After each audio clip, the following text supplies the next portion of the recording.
The future's not.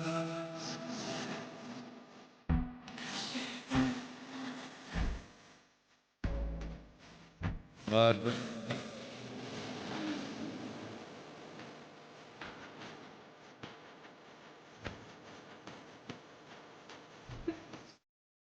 Hi, and welcome to Sci-Fi-Vision presents Talisman Transmissions is the name I gave it for April 19th, our first from deep dive of the season. Yay! But welcome everybody. If AJ gets my video blocked from playing that music, I'll go. Uh-oh. Well, you know, I I got that Japanese instrument I'm learning Kesarasura. We might have to use that. No, that was great. He made the countdown for me, which I appreciate, but I didn't know he put the music on it. I'm like, oh no. Yeah, it's No. good though, but we could do a different version of it. Yeah, no, yeah, I know. I just hope I don't have to edit the video. I don't want to do that. But welcome everybody. Thank you for coming. Lori, somebody said something about the second episode trailer, but I did not get one like officially, so I haven't gone to look for it because I generally don't look for it unless they send it. So I really don't know. It's probably out somewhere, it sounds like. Oh, hey, Doug, welcome. Thank you for dropping in the chat. Doug Hughes, who of course plays the man in yellow, will be with us tomorrow at 8 Eastern for an interview to talk about this great show that we love. So make sure you guys join us then. And also our my review with Karen and AJ for From is at 10. But first, tonight we have the deep dive. Please make sure you like the video, hype it if you can, and subscribe to Sci-Fivision. The only other thing I will say, because some people were mixed up on the date, is that Samantha Brown, who plays Danny Acosta, will be coming next Tuesday, not this Tuesday. That's next Tuesday at 8. Yay! But we'll have more announcements soon. So make sure you guys keep tuning in. But right now we're going to talk about the premiere. So what did you think, Scarlett? I was really surprised that they played their hand as quickly as they did with Sophie. Yes. I liked the. I thought that. Oh, I'm sorry. I wasn't finished. Go ahead. Oh, I was just starting with that. I was just thinking that they wouldn't reveal who or what the man in yellow turned into until like maybe episode 3 or 4. Yeah, I don't like that they put the picture of her evil smile in the trailer. Everything else was good, but I don't like that they did that. I think it kind of ruined the surprise. Yeah, but they did that last season. They put a picture of Tabby's bracelet from one of the episodes in there, and then they put a picture of Julie's story walking in the ruins. Well, look, it's not the writers in that who choose to do it. Yeah, it's true. So whatever they end up doing. All right. So before I forget again, because I already forgot to mention it at the beginning, tonight we have 10 talisman keychains to give away. Yay! So what we're going to do, I've never used StreamYard for this before, so bear with me, guys. Randomizer? There's a randomizer. What I'm doing is I have to put a keyword. How about we do man in yellow in honor of Doug here tonight, since he's in the chat. We'll put man in yellow. I don't know if I have to capitalize it or not. Probably not. I'm going to put hashtag man in yellow, and it is going to start collecting comments. If you hashtag man in yellow in the chat, if I did it right, it should give you an entry to win one of the talisman keychains. You don't need to enter more than once because it'll only count it once. So don't wait. How do you spell MANINYELLO? All lowercase, Jamie? Yeah, I didn't know if it needed, if it took it doesn't. It just needs, everybody just needs to be the same. So yeah. So just, in fact, I can do it. Just no, I don't know if I messed up. So anyway, type hashtag. There you go. There you go, there Kimberly. You go. It says one entry, 2 entries. It's working. Yay. No, seriously, guys, thank you. No, exactly like they just did it. Just hashtag man in yellow, not MIY, spell out man in yellow. And it's working. I can see the entries. So whenever we're near the end Fletch, of the show, it's all lowercase, Fletch. No, it's all working. I see. At least okay. I think so. How many people in the chat put it? I'll make sure. 1, 2. Yeah, I see 4 entries now, which was, I lost who did it, which was Kimberly, Gabby, Robert, and Lori. And I see Doug just enter. Nice. No, it's all good. Hey, everybody can enter. But yeah, so what I'm going to do is, since it thankfully is working, when we're near the end of the show, I will draw it. I can share the screen and you guys can see. I don't know if it spins or what it is, but it randomly picks a winner, and we'll do that 10 times. It cycles through everybody, all their names. Yeah, it's supposed to cycle through everybody in the chat. And then tomorrow at our 10 o'clock at our review, we have 5 full-size talisman to give away, which is really, really cool. And that is, thank you to Dieter. I was going to look, so I have the name. I want to get the name of the, this is from Rabbit Tree Design. And Dieter set this up. So thank you to Rabbit Tree Design and to Dieter. And if you guys want to buy one, you can also get 40% off if you don't win. And the code for that is in the description of the video. So yeah, everybody can get a talisman if you want one. And then I have one right by my front door. I need to get one. I seriously need to get one. I have the one I made, like the couple I made out of clay that were necklace size, but they're like that big. So I got a little tiny talisman. I don't know if they'll work. We'll yeah, I won one from Scarlet Fever and Dana and Jeremy when they had a giveaway. Oh, that's cool. That's cool. Yeah. Yeah, I don't know. I've been wanting to order one. I just haven't gotten around to it. I need to do that. But because my little one, I don't know if it'll work. It's too tiny. It might not save me. All right, everybody. It only saves you for a little while. It only saves me for a little bit, yeah. Well, I'm not that tall. Maybe I don't need a big one. But yes, everybody, to reiterate, if you want to enter to win the talisman keychain, just type hashtag man in yellow, spelled out, not MIY. And at the end of the show, we will pick 10 winners. All right, so if everybody, please let us know what you thought of the episode too, is the other thing. Make sure you put in the chat what you thought. We want to know. But we got a lot of people here. Let's see. Just me, Kimberly, Jen, Lori, Gabby. That's me. I'm like, who's that? That's me. Just me, Doug, Robert Saunders, Trey, Fletcher. Thank you all, everybody, for coming. Really appreciate it. Making sure I didn't miss everybody. The chat is moving pretty fast, and every time I try to type something, it keeps giving me an error, which doesn't help things. But anyway, we'll get it figured out. But I don't know, other than the fact that I think that, aside from Vision, yeah, Fletcher, you said that before. That's funny. The episode, no, it is not a snory episode, Doug. It is not a snory episode. No, this is a great episode. I liked it. I did too. I liked it a lot. I think it's probably my second favorite of the season, I'll say. Not that I can say anything about them, but I'll say it's probably my second favorite just because there's a crazy one to come. But I'm just gonna say that I don't have screeners, so no, I know you don't know. I had to do the review. Oh, that reminds me. I didn't even mention. Also, I should have mentioned. If you missed my Harold Perrineau interview, it is up as well on the video tab. So make sure you guys check that out. And as well as tomorrow, because it's embargoed until tomorrow. Although since we're allowed to talk about it, I'm not sure why, but it's embargoed until tomorrow. The interview with Julia Doyle, who plays Sophia, or I don't know. I kind of want to call her like the girl in yellow or something. I don't know. I call her Sophia in yellow, or I call her quote unquote Sophie when I'm writing about it. Okay, well, there will be an interview in yellow up tomorrow on our video tab, and of course on scifivision.com. All right. So anyway, as I was saying, other than I wish that they hadn't have spoiled that she had some evil in her there. I really, really liked the episode, and I'm glad, because I was surprised when I seen it, obviously, because this was way before the trailer came out. So I think it was a good surprise. I think if you hadn't figured it out, it's cool. If you had, I know a lot of people had kind of guessed, but it seemed like last night during the watch party that some of the people that had guessed were like, no, it can't be. And like they changed their mind in the middle of the watch party. So it can't be.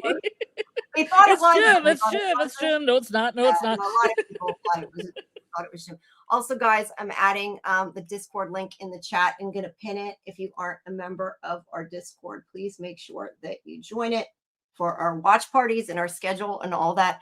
I don't know if I can disconnect Facebook while we're like connected, because every time I type something, wait there. Let me remove it. I guess I can. Because it keeps trying to connect. And every time I type something, it's like, I can type something for you on my iPad. no, it's okay. I can remove it. It's just, I don't know. It's something with StreamYard. It didn't want to connect to it. Okay. Doug says, after episode 1, I'm thinking they should change my name from the Man in Yellow to Man in Hello. Hello. Hello, what the hell's going on? Yeah, it's crazy.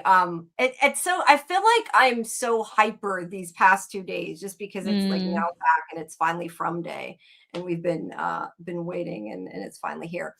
But also that reminds me, besides From Day, it's also, I happened to see on Instagram, somebody had posted it. It's Scott and Catalina's birthday from the show too. Obviously they're not going to see this, but yeah, that's kind of cool. happy birthday to the actors. Yeah. So it's bicycle day as well, so drop some LSD if you have it handy and get on a bike. There you go. So I'm gonna store some of these. The chat's moving fast. I'm like trying to go through these quick, and I'm like, they're gone. Yep. Just Me said, I wonder if it can only be people who have died or he's killed. I want to talk about this more when we get to that part of the episode, but I did want to ask you what you thought about it, because that's kind of my theory. I'll get more into it later. But I think that's also why the monsters were hiding like clothes in the caves. I think they were gathering them for him, and I think that he has to have clothes and has to have killed them. I think that's why I'm thinking the boy in white is kind of sus, because he told Victor to collect objects from all the people that died in the massacre. So I'm thinking, but the Man in Yellow could get a hold of those. And I mean, the Man in Yellow has to have some kind of perimeters, like some kind of rules. I mean, or else he could just be anything. He could be anybody. He could be a chair. He could be a mop. He could be a couch. Yeah. I agree. There has to be some kind of limits. Yeah. I would agree with that. Fletcher says, if Man in Yellow shape shifts into Jim to trick his family, poor Ethan. Well, I don't know. Are we going to see him as multiple people? Maybe we'll see him as a couch, like Scarlett says. He'll pop up in the background. I don't know. He's a different person each episode. Yeah, maybe. Gabby says, I thought everyone was just coming up with crazy theories, and then boom, he really did shapeshift into Sophia. Look, I don't know what I thought before this. I feel like I thought a couple different things before the episode. Scarlett, between you and everybody else, I was starting to think that maybe it was going to be a huge spider, and then of course Jim, a dragon. This other theory was Jim, but before I seen it, nobody had even theorized, as far as I know, about Sophia. So I can't really say. Well, me and Julie over at Julie B Deep Dives did a whole lot of Sophia. So. Yeah, no. But I mean, this was like before the trailer was even out. So nobody had really known anything about her. But I don't know. I was really surprised when people started guessing before the trailer came out. Once that trailer came out with the evil look that she gave, then I got it. But some people had said it before then, and I was really surprised because I know I wouldn't have seen it coming. It was a little bit, what I think is a little bit more of a yoga stretch, than like Jim, because Jim's like right there. And I thought, okay, there's going to have to be a backstory to get the Man in Yellow as Sophie into town. But Jim's right there. Yeah. It's easy. Nobody knows he's dead. He can put on the Jim suit and then just go into town. He could even like romance Tabby, and that would be horrible for her. I mean, just horrible things as Jim. Yeah, the only thing I could say is maybe that was too easy. I think that I like this idea better. I think if it was Jim, I'll say that. But I mean, I could have seen that too. So, but maybe, who knows? You're right with what you said, though. I mean, we don't know that it's only Sophia. It could be somebody else. He could turn into somebody else. I would like to think, like I said, I hope he's had to kill this person, so we don't just find out he's like randomly somebody else. But because then all the mole stuff will fly. Yeah, true. But, everyone's a mole now. Yeah, that's kind of my point. Like, you don't want Yeah. to suspect everyone, or it gets a little old fast. So, hopefully there are parameters, and hopefully we will learn what they are soon. But we haven't yet. Um, so I really talking about this opening.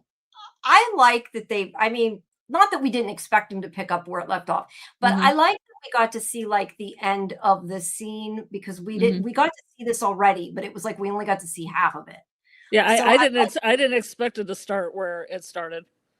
no, I did. I mean, I expected it to start at the death, I guess, just because it I ended in that didn't. moment. I Oh, you didn't. didn't? Where did you? No, What I did you didn't. think it was going to start with? I don't know. I didn't have any expectation. I didn't think it was going to start here, though.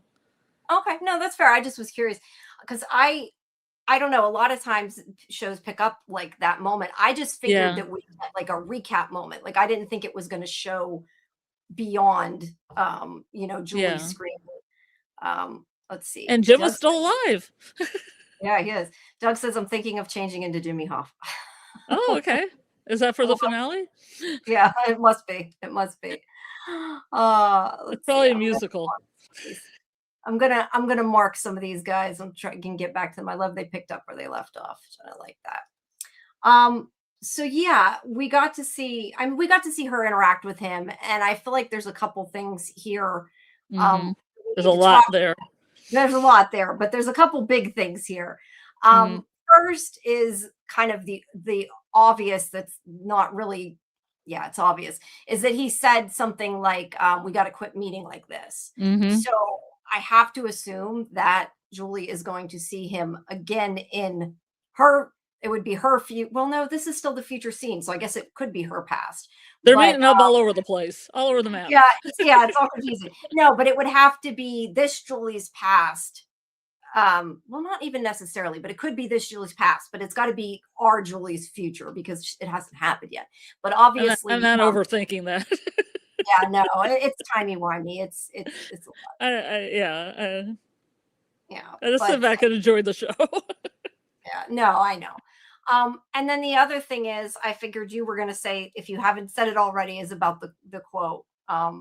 Because you didn't mention it, but I figured couldn't you. write down these quotes because Amazon has a recap thing that extends past this, and I couldn't pause it to write anything down because it would skip forward.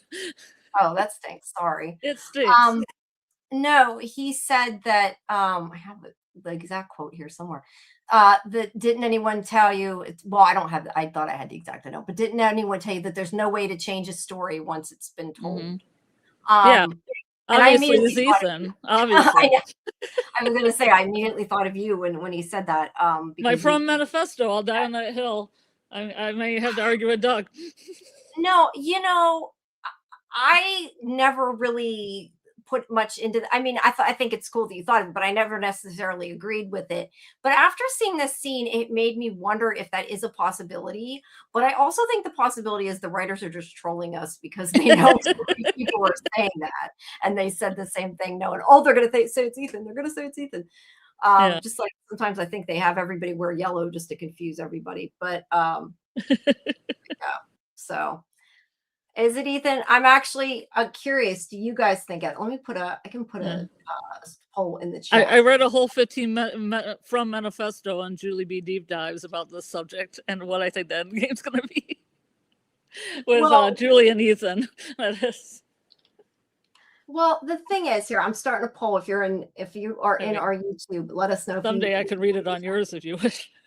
No, yeah, you can read it. I was just going to say, yeah, I don't know. I feel like for so long, everybody thought everybody was Martin. Now everybody thinks everybody is the man in yellow. Well, the man in yellow is everything until we know better with the rules. He could be this RV. Okay, that's true. That's true. He could be the fallen tree, like the fallen tree. Here I am. I hope this isn't an object thing. Yeah, I know it'd be horrible. It would be, but it would also be funny. But you know what I'd love to see? I mean, and I know they don't, obviously, unfortunately, this show, as much as it's popular right now, it's not like on, talked about on main network so much.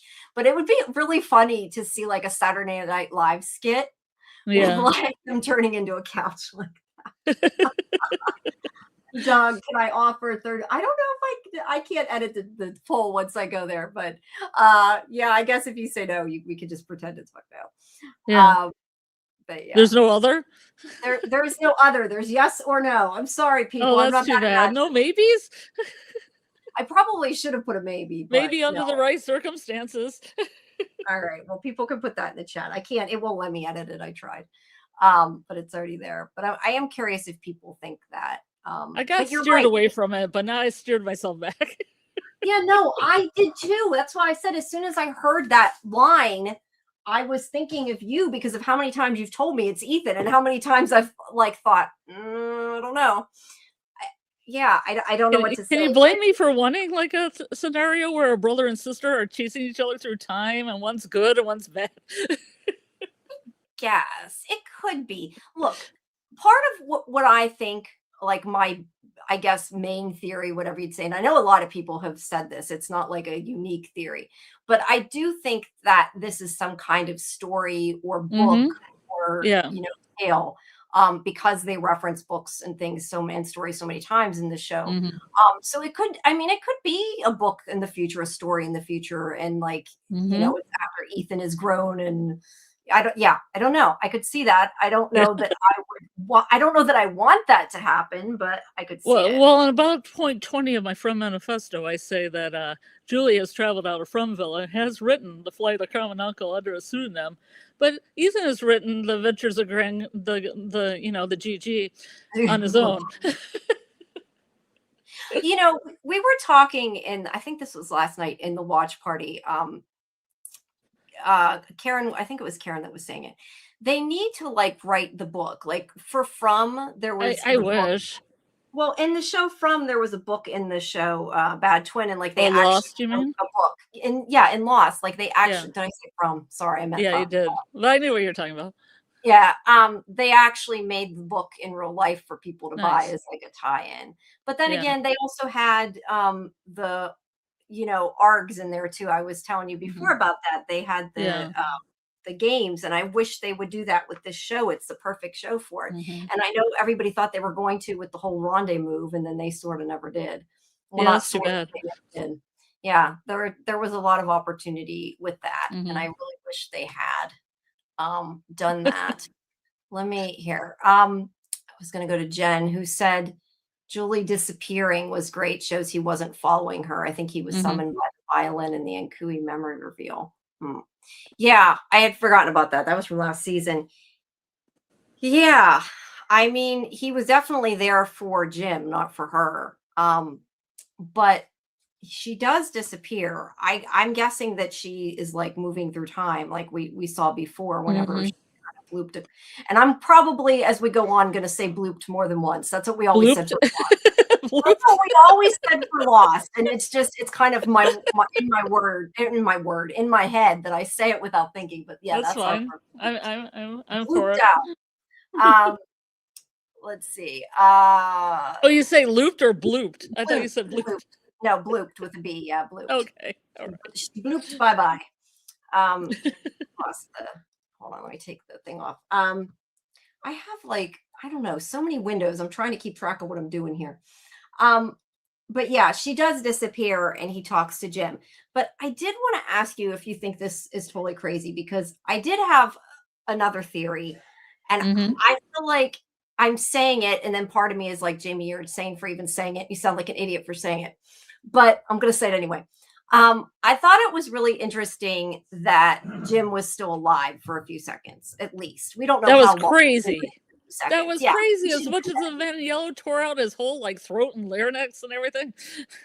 All that gore that came out at the end. Yes, in real life he would have been dead instantly, but this is TV life. Well, in real life he would be attacked by a monster. That's a good point. Okay, I think.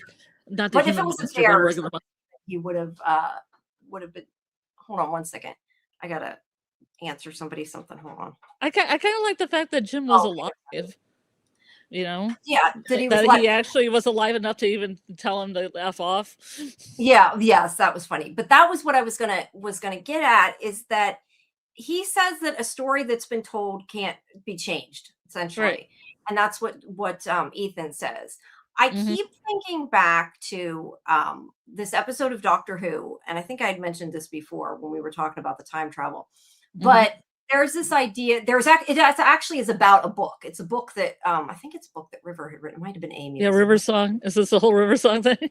Yeah. Well, anyway, there was a book. I can't remember if it was her book or it was somebody else's book, but it was about River Song. But anyway, she was reading the book, and basically he said that once they read something, it had to happen because they couldn't change it once they knew about it, which is not exactly what Man in Yellow is saying.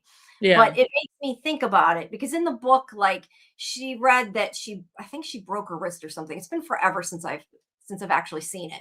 And the doctor ended up actually breaking her bone because he had to I think it was getting away from from the angel. But anyway, he had to actually break her arm because she read about it and she knew about it. And he was trying to get him to stop reading the book. So my point in all this that I'm trying to come around to is if she didn't actually see him die because he was alive the moment she blooped out, is that possible that she could change his death because it hasn't actually happened for her yet? That was what that made me wonder. And I don't know if that's crazy or not. So I am curious. I was curious what you thought, if you thought that was dumb or what everybody thought. I don't know. No, I've heard a series about her saving him, but he always just dies because she can only save him for a little bit and come back to when he's alive, and then he just dies again. That would suck. Yeah. So. Yeah. I'm trying to go through and let me go through and I'm storing everybody's comments because you guys, there's a lot I'm behind on the chat. I'm trying to get some of these so I can make sure we get them, but we will get to everybody's comments. I'm just behind. Poor Jim. Yeah, poor Jim. Let's see. Doug says, when Shakespeare was mortally wounded, you don't talk, and you do it in iambic pentameter. Yes. Well, unfortunately, Jim only got to say 2 words, so not a whole lot. It was alas, foul blade. Yeah. And with this I die. Yeah. No, he just said "fuck you," and then that was it. Take care of my wife and her husbands. Yes. Let's see. Fletcher says, I love that we saw the OG tower ruins again in the episode. Man in Yellow had a suitcase hidden right in the middle of the tower. Do you want to, I know I get confused, like which is the best way to do this. Do you want to go to them like as we get to them in the story, or do you want to read them as people pop them up so we don't get behind? I would like to read them when we go from the scene to scene, when it's relative to the scene, because I think it'll flow better. All right. No, that's fine. I just, all right. Well, then in that, except for Doug's limerick.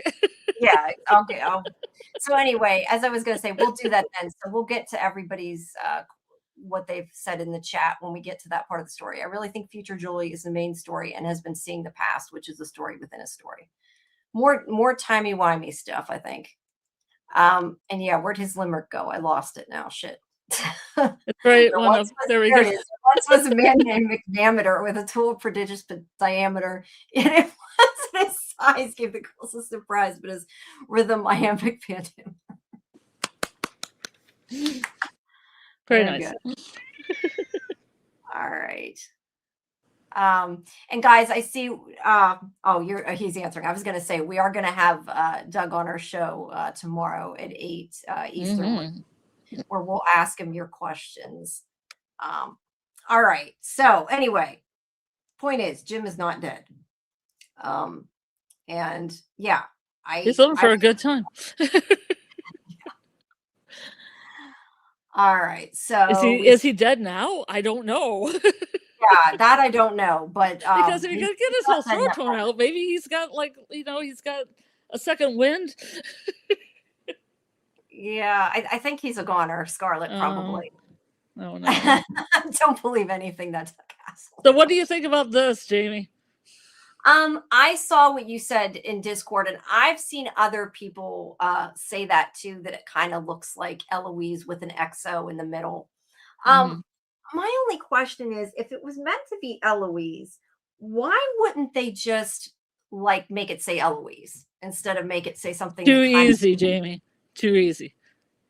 All right. They have it right in the front of the camera, so it's got to mean something. I don't know if it means Eloise. I can go with that. I was pronouncing it different ways, like 3 Exo Lois 1 5 Low is.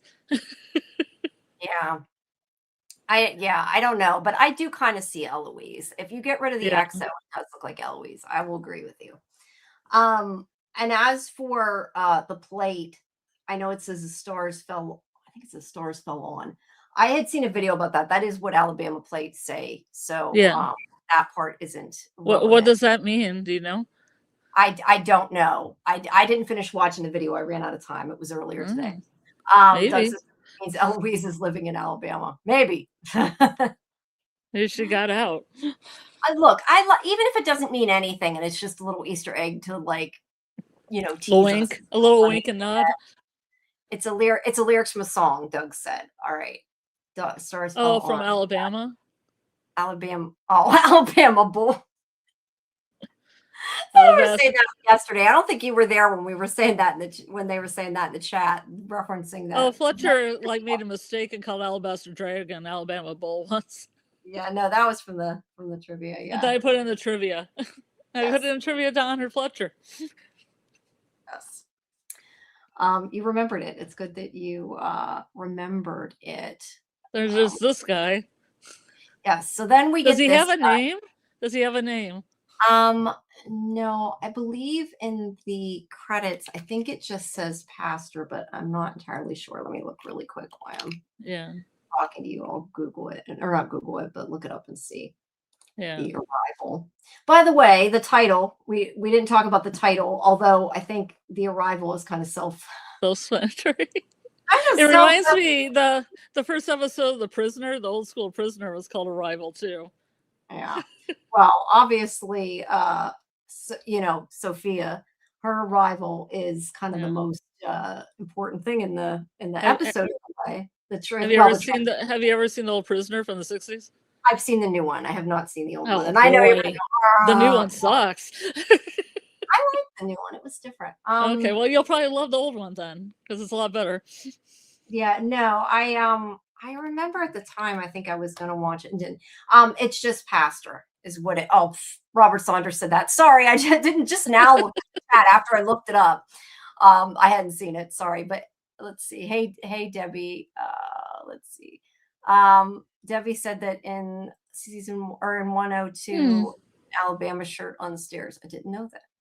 I didn't remember somebody wearing an Alabama shirt, but you know. Where is my? Oh, there it is.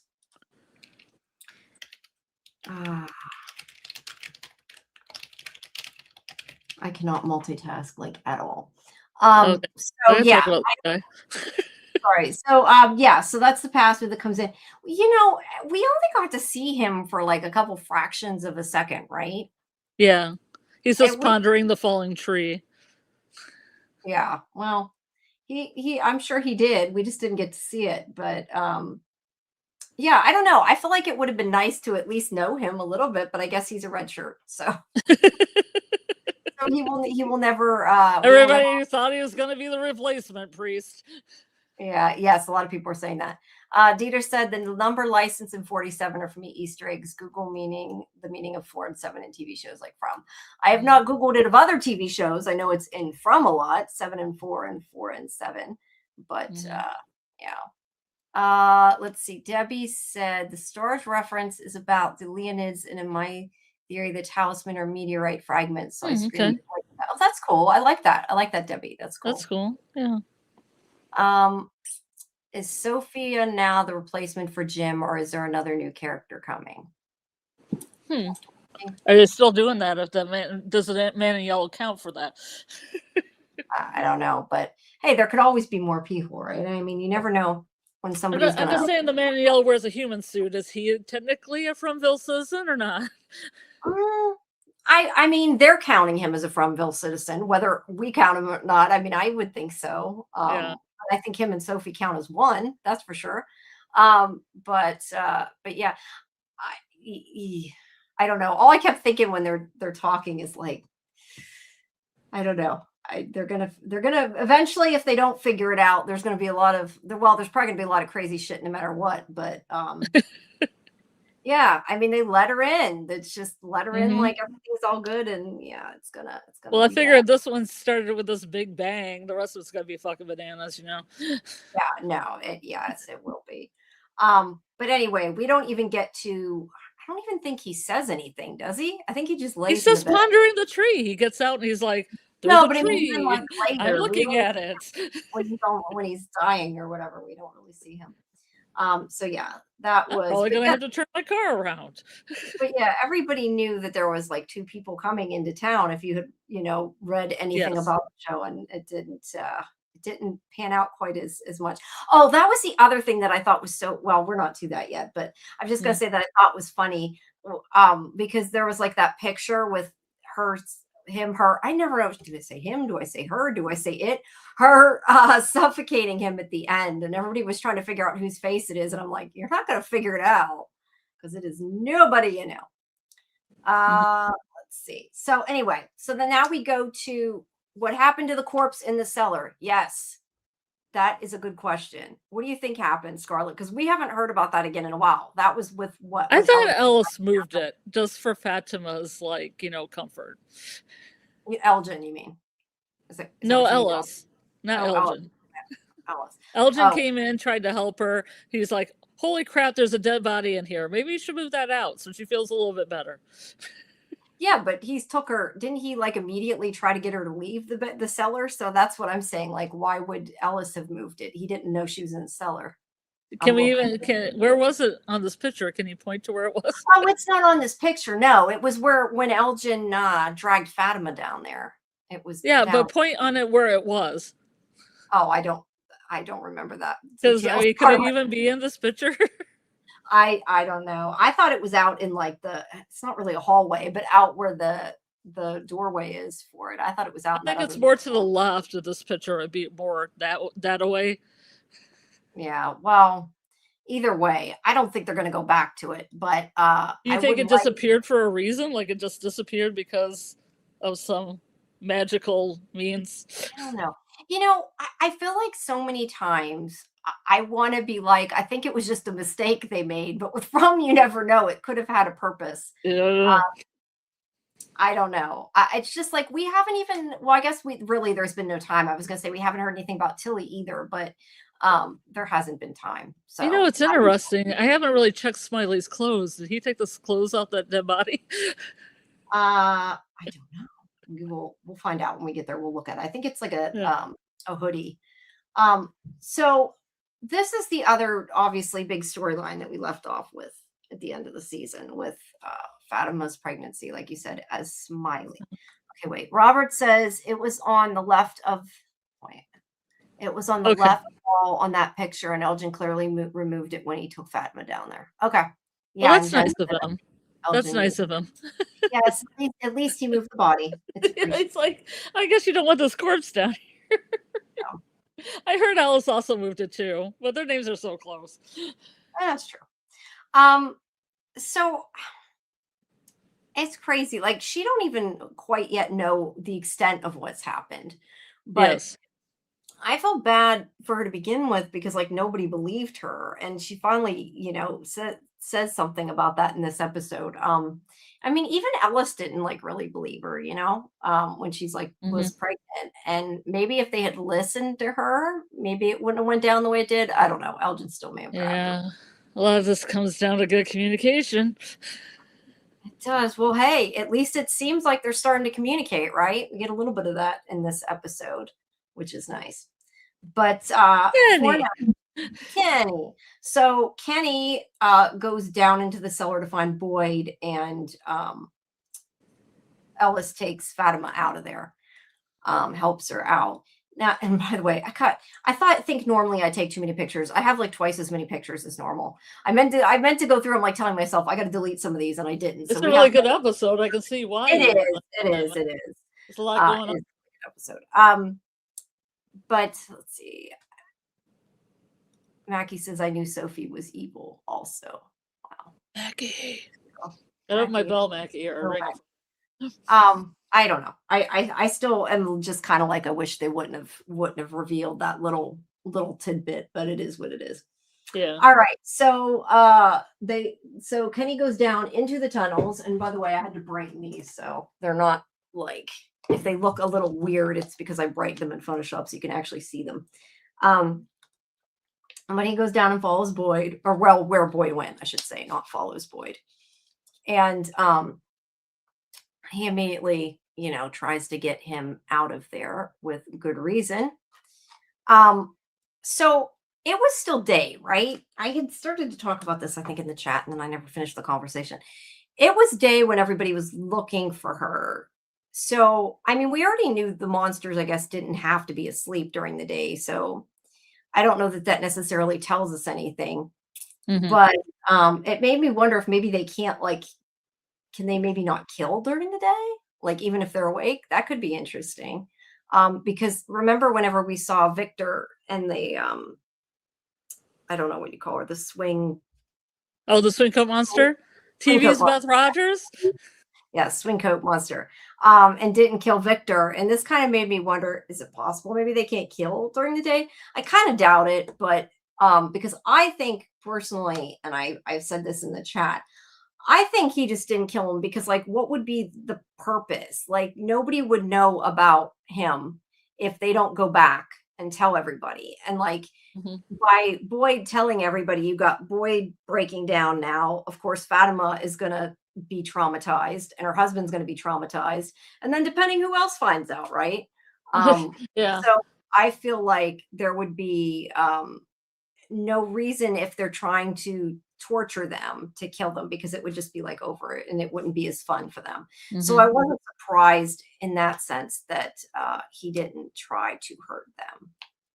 I enjoyed all the long time it took Kenny to get down there. I liked all that filming. They made all that cave system. It's really cool. Like, if you see like the special effects people and the prop people. Yeah, that's really cool that they made that. It's crazy. What did Smiley say here? He said, he tells Kenny it's nice to see him again. It's nice to see you again. Something to that effect. Yeah. And I think he did take the clothes off the corpse.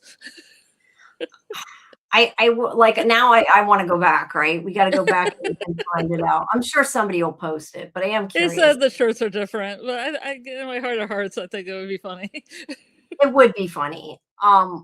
But look, they have all those clothes down there already, right? That's what I was saying before. Like, originally, the man in yellow suitcase was down in the cave whenever Victor and Tabitha found it. But we know they're collecting clothes, so yeah, I don't know where he got it, but it's kind of interesting to wonder where he did get it.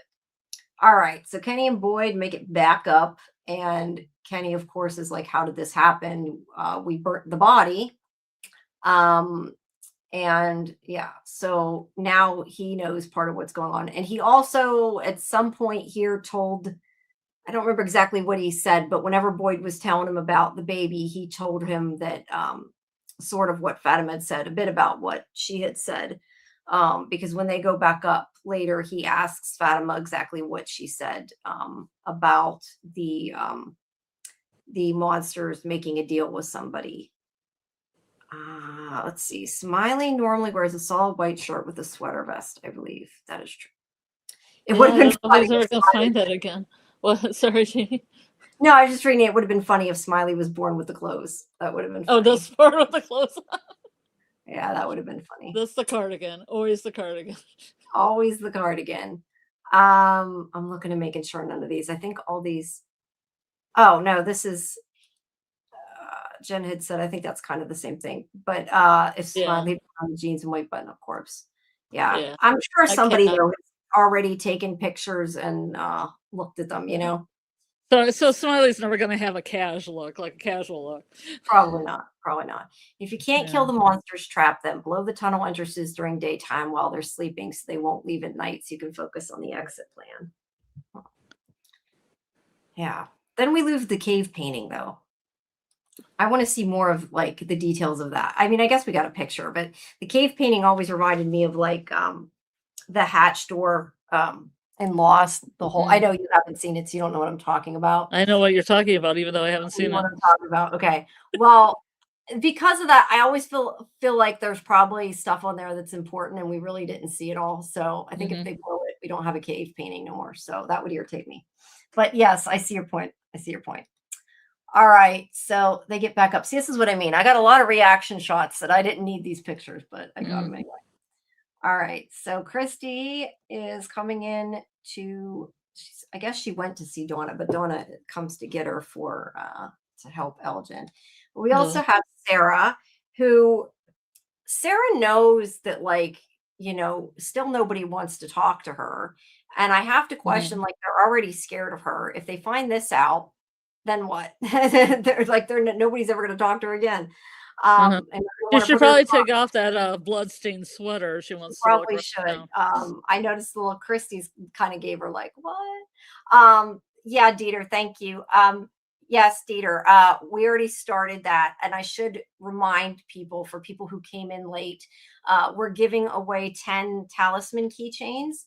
So if you, where'd the window go? Crap, I lost the window. Hold on. So if you want, there it is. We only have 8 people entered so far. We have lots more than 8 people in the shameful. YouTube. If you guys want to enter to win one of the talisman keychains, put hashtag man in yellow spelled out in the chat, and it gives you an entry to win. And towards the end of the show, we will randomly pick 10 winners. So make sure you do that. And then tomorrow night during our review, we're going to give away 5 of the regular size talisman. So, by the way, Fletch, I've only seen the first season of Dark. Yeah. I haven't been able to watch the last 2 seasons. I want to. I've said this before. I've seen all but the finale. I didn't watch the very finale. And then when I went to watch it, I was like at the point that I had forgotten so much of the season. I knew I needed to start over and rewatch the season. And then I never did it. No, just me. I don't believe you do. I think it just randomly cycles through the tags that people leave. Hi, Kaiser. Welcome. Let's see if I see anybody else ain't on. But so make sure if you're here, you do enter for that. We still have only about half the people that have entered, but you can only enter once because it'll only count your name once. So there's no point. I mean, you can keep, saying the hashtag, but it won't. Yeah, if you want, sure. Yeah. But yeah, it picks a random number, but I don't think you need to be there. No, just type it. It should be fine.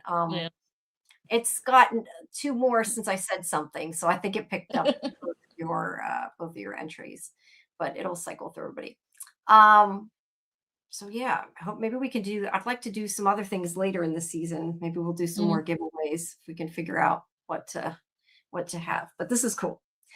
All right. And for the finale, I'm personally going to have From Bingo like we did for the first episode. And for the finale, though, I'm going to have gifts. Oh, cool. Very cool. Jamie in yellow. You spelled my name wrong. Maybe I should tell you. Scarlett, we had a long conversation. Please don't. Because I never say anything. I never tell anybody when they spell my name wrong. My name is Jamie, just FYI. I've been spelling your name wrong for years, everybody. I'm just teasing you. Yes, the contest is US and Canada. I didn't mention that, and I should have mentioned. I have a friend named Jamie who spells her name the other way. Lots of people spell it the other way. That's why everybody always spells wrong. Yes, Fletcher. Yes, like that exactly. And again, these are from Rabbit Tree Design, and like I said, Dieter set that up. And if you don't win, you can get a 40% off code from the description of the video to go order your talisman so you are safe. Put them all around your house, But Jamie, your name's also underneath your rectangle too, which is like there is that. Sorry. There is that. That's okay. I figure nobody looks. Who knows? All right. It's okay. All right. Let me get the pictures back up here. Okay. So I was saying, so Sarah right now, doesn't even stay. She's like, I'm going to go. There's people coming in. But yeah, I'm not sure that her running out in a bloody sweater is really helping. She might have been better just to stay there, right? To stay and sit there than to run out as soon as people start coming in. But I don't know. I mean, 6 of one, 12 on the other, or a dozen on the other, or whatever it is. Okay. No, I just think I it's funny. mean, if she I don't know. goes, I mean, I'm just hoping people, I hope she doesn't get involved in a kind of a witch hunt, and then she's just like, I might as well just be thrown in the box or something for all these sins of other people, you know? Yeah. Look, they wanted to throw her in the box before. I feel like if they find out what she did, they're going to want to throw her in the box for sure. This Mhm. now, and you're right. A bloody sweater definitely raises, not rabies eyebrows, raises eyebrows. I'm guessing that's supposed to be.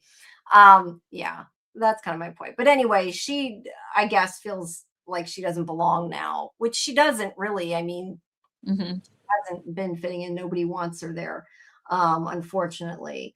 I like Sarah. I Me have too. liked her before. So let me end this poll. We have 12%. I don't know if it tells how many. Does it tell how many people entered? Hold on. Where does it tell me? Oh, there. Okay. 13% said yes, 87% said no if Ethan is the man in yellow. There were 16 Mm. votes. So thanks, guys. Mhm. Appreciate it. So yes, most Wrong. people do not think he's Ethan. What? Oh, I said they're wrong. Oh, okay. Just Hey, kidding. yeah. I don't know. Yes, Dieter, everybody if you know people that like From, please send them to our lives at Sci-Fi-Vision or send them to Discord, and we'd love to have them. We did get a couple new people in Discord over the weekend at the watch party, so that was cool. And if you guys missed it, we have a watch party Saturday at midnight for the episode, and then again Sunday at 9 before we do this live in Discord. Yeah, I thought that Sarah had rabies eyebrows for a while. Yeah, she got rabies eyebrows. Yep. I don't have to keep saying that. All right. Eyebrows of rabies. Yeah, I was gonna say I'm not sure what that means. Oh, I'm sure that's going to end up in a quiz now. Probably. Rabies, I'll have to write it down. Rabies eyebrows. Yeah. Dieter says sometimes it seems Ethan might be the man in yellow, but also no, I just don't understand how Ethan could be the storyteller if this place is ancient. Well, I think if he is, like, does it have to be ancient? Like, if it's his story, it would only take place during his life, right? Because it's a Well, you have story. to do a story walk to 1506 or before then, Oh, and there's that boom, too. you're agent. You just Yeah. live down the timeline. I don't know if yeah, I don't know if I buy it. Like, I get it and it makes sense and they made it seem like it, but I also kind of feel like because he said that and it was such an obvious thing that it's probably not, but I don't know. We'll have to see. You said you're going to Depends dive what in. you We'll think find out. ancient is, I guess. No, I know. We'll find out, I guess, at the end if it's Ethan. I think Doug left. I was gonna say I haven't seen any of his jokes. Any fanfare? No, I was looking to see if he wrote and he hasn't written in a while. He must have gone, but Yeah. we've Yeah, been on a really. while. Been a But while. Yeah, make he's sure been you on. guys come back tomorrow at 8 Eastern because we do have Doug coming on as a special guest. So you can talk to the man in yellow yourself. Ask your questions. Yes, you can ask your questions tomorrow. Limited to certain things, be respectful. Yes. You can't really, say certain things. yes, because if you're gonna ask something that he's not allowed to answer, we're probably not gonna share it. So yes, you're right. Be respectful. That's the best way to say it. Oh, you are still there. Okay, I thought maybe you were. We weren't seeing your jokes, so I didn't know. Yeah. All right. And thank you again for coming to the chat. It's awesome that you're lurking and you're listening. You're welcome to call in if you want, but I know you can't really say a whole lot about anything either, and I know that makes it hard when you're doing these kind of things. I'm used to it. I've done this enough. I can think in like two different headspaces. Like I have I've seen episode 1 and then everything else. Yeah. No. Yeah, I could do it if I had a screener. I could write down my thoughts and my notes and my theories for the next episode and kind of keep it separate from. Yeah, you really have to though, like be in two separate places and just kind of you get used to it if you do it enough. Yeah. All right. Whoops, sorry, what? I said, hopefully you don't get schizophrenic. I don't get schizophrenic. Yes, I don't want to do that. That would be bad. How are you doing, Jamie 2? I'm doing fine, Jamie 1. That would be great.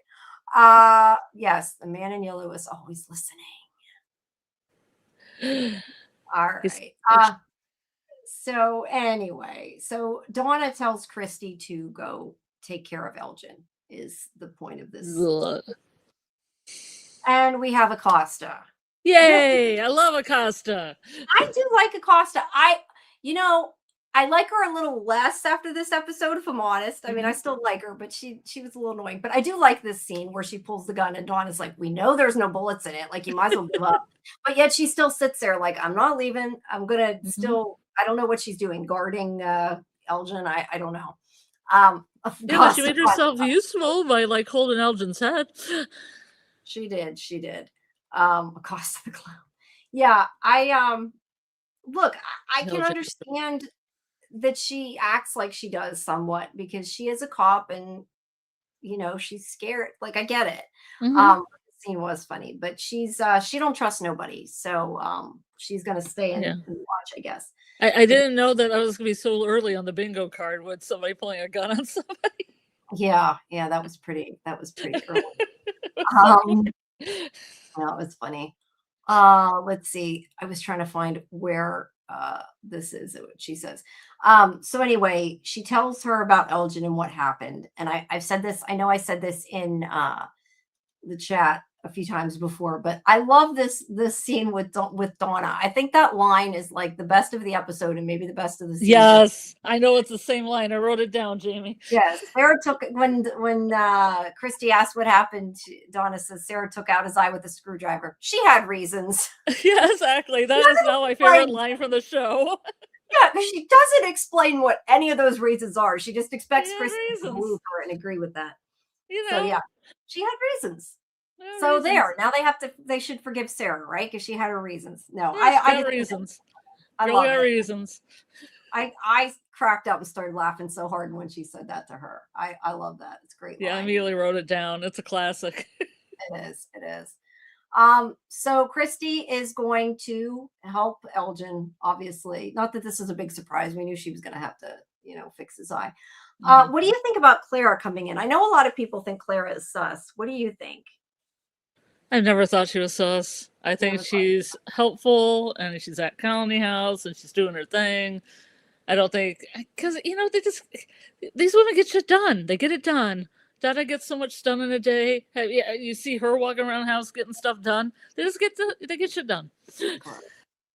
That's fair. I don't know. I never suspected her of anything. I know a lot of people do. She does kind of show up though, a lot of like randomly, but she's just like a red shirt that hasn't died, I guess, but a little bit more than a red shirt because she's got a name. She's not really a red shirt, but in that sense that she's just kind of there a lot. I just assume these people are walking around the town doing stuff. So, I mean, that doesn't seem weird to me.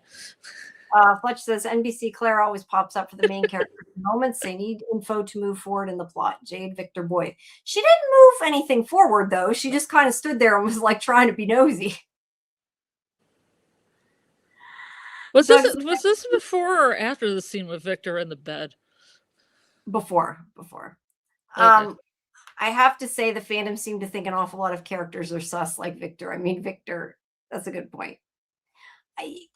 People are not trusting on this show, but everybody thinks that there's somebody, and a lot of people think there's a mole, which I still don't. But I don't think there's a crisscross, double cross, triple cross thing. Yeah, I mean, technically, Sophia is a mole, so we kind of have a mole now, but I don't think there was, before. I don't think there's going to be anything appears that negates like seasons of the show, or has to make you rethink everything over again.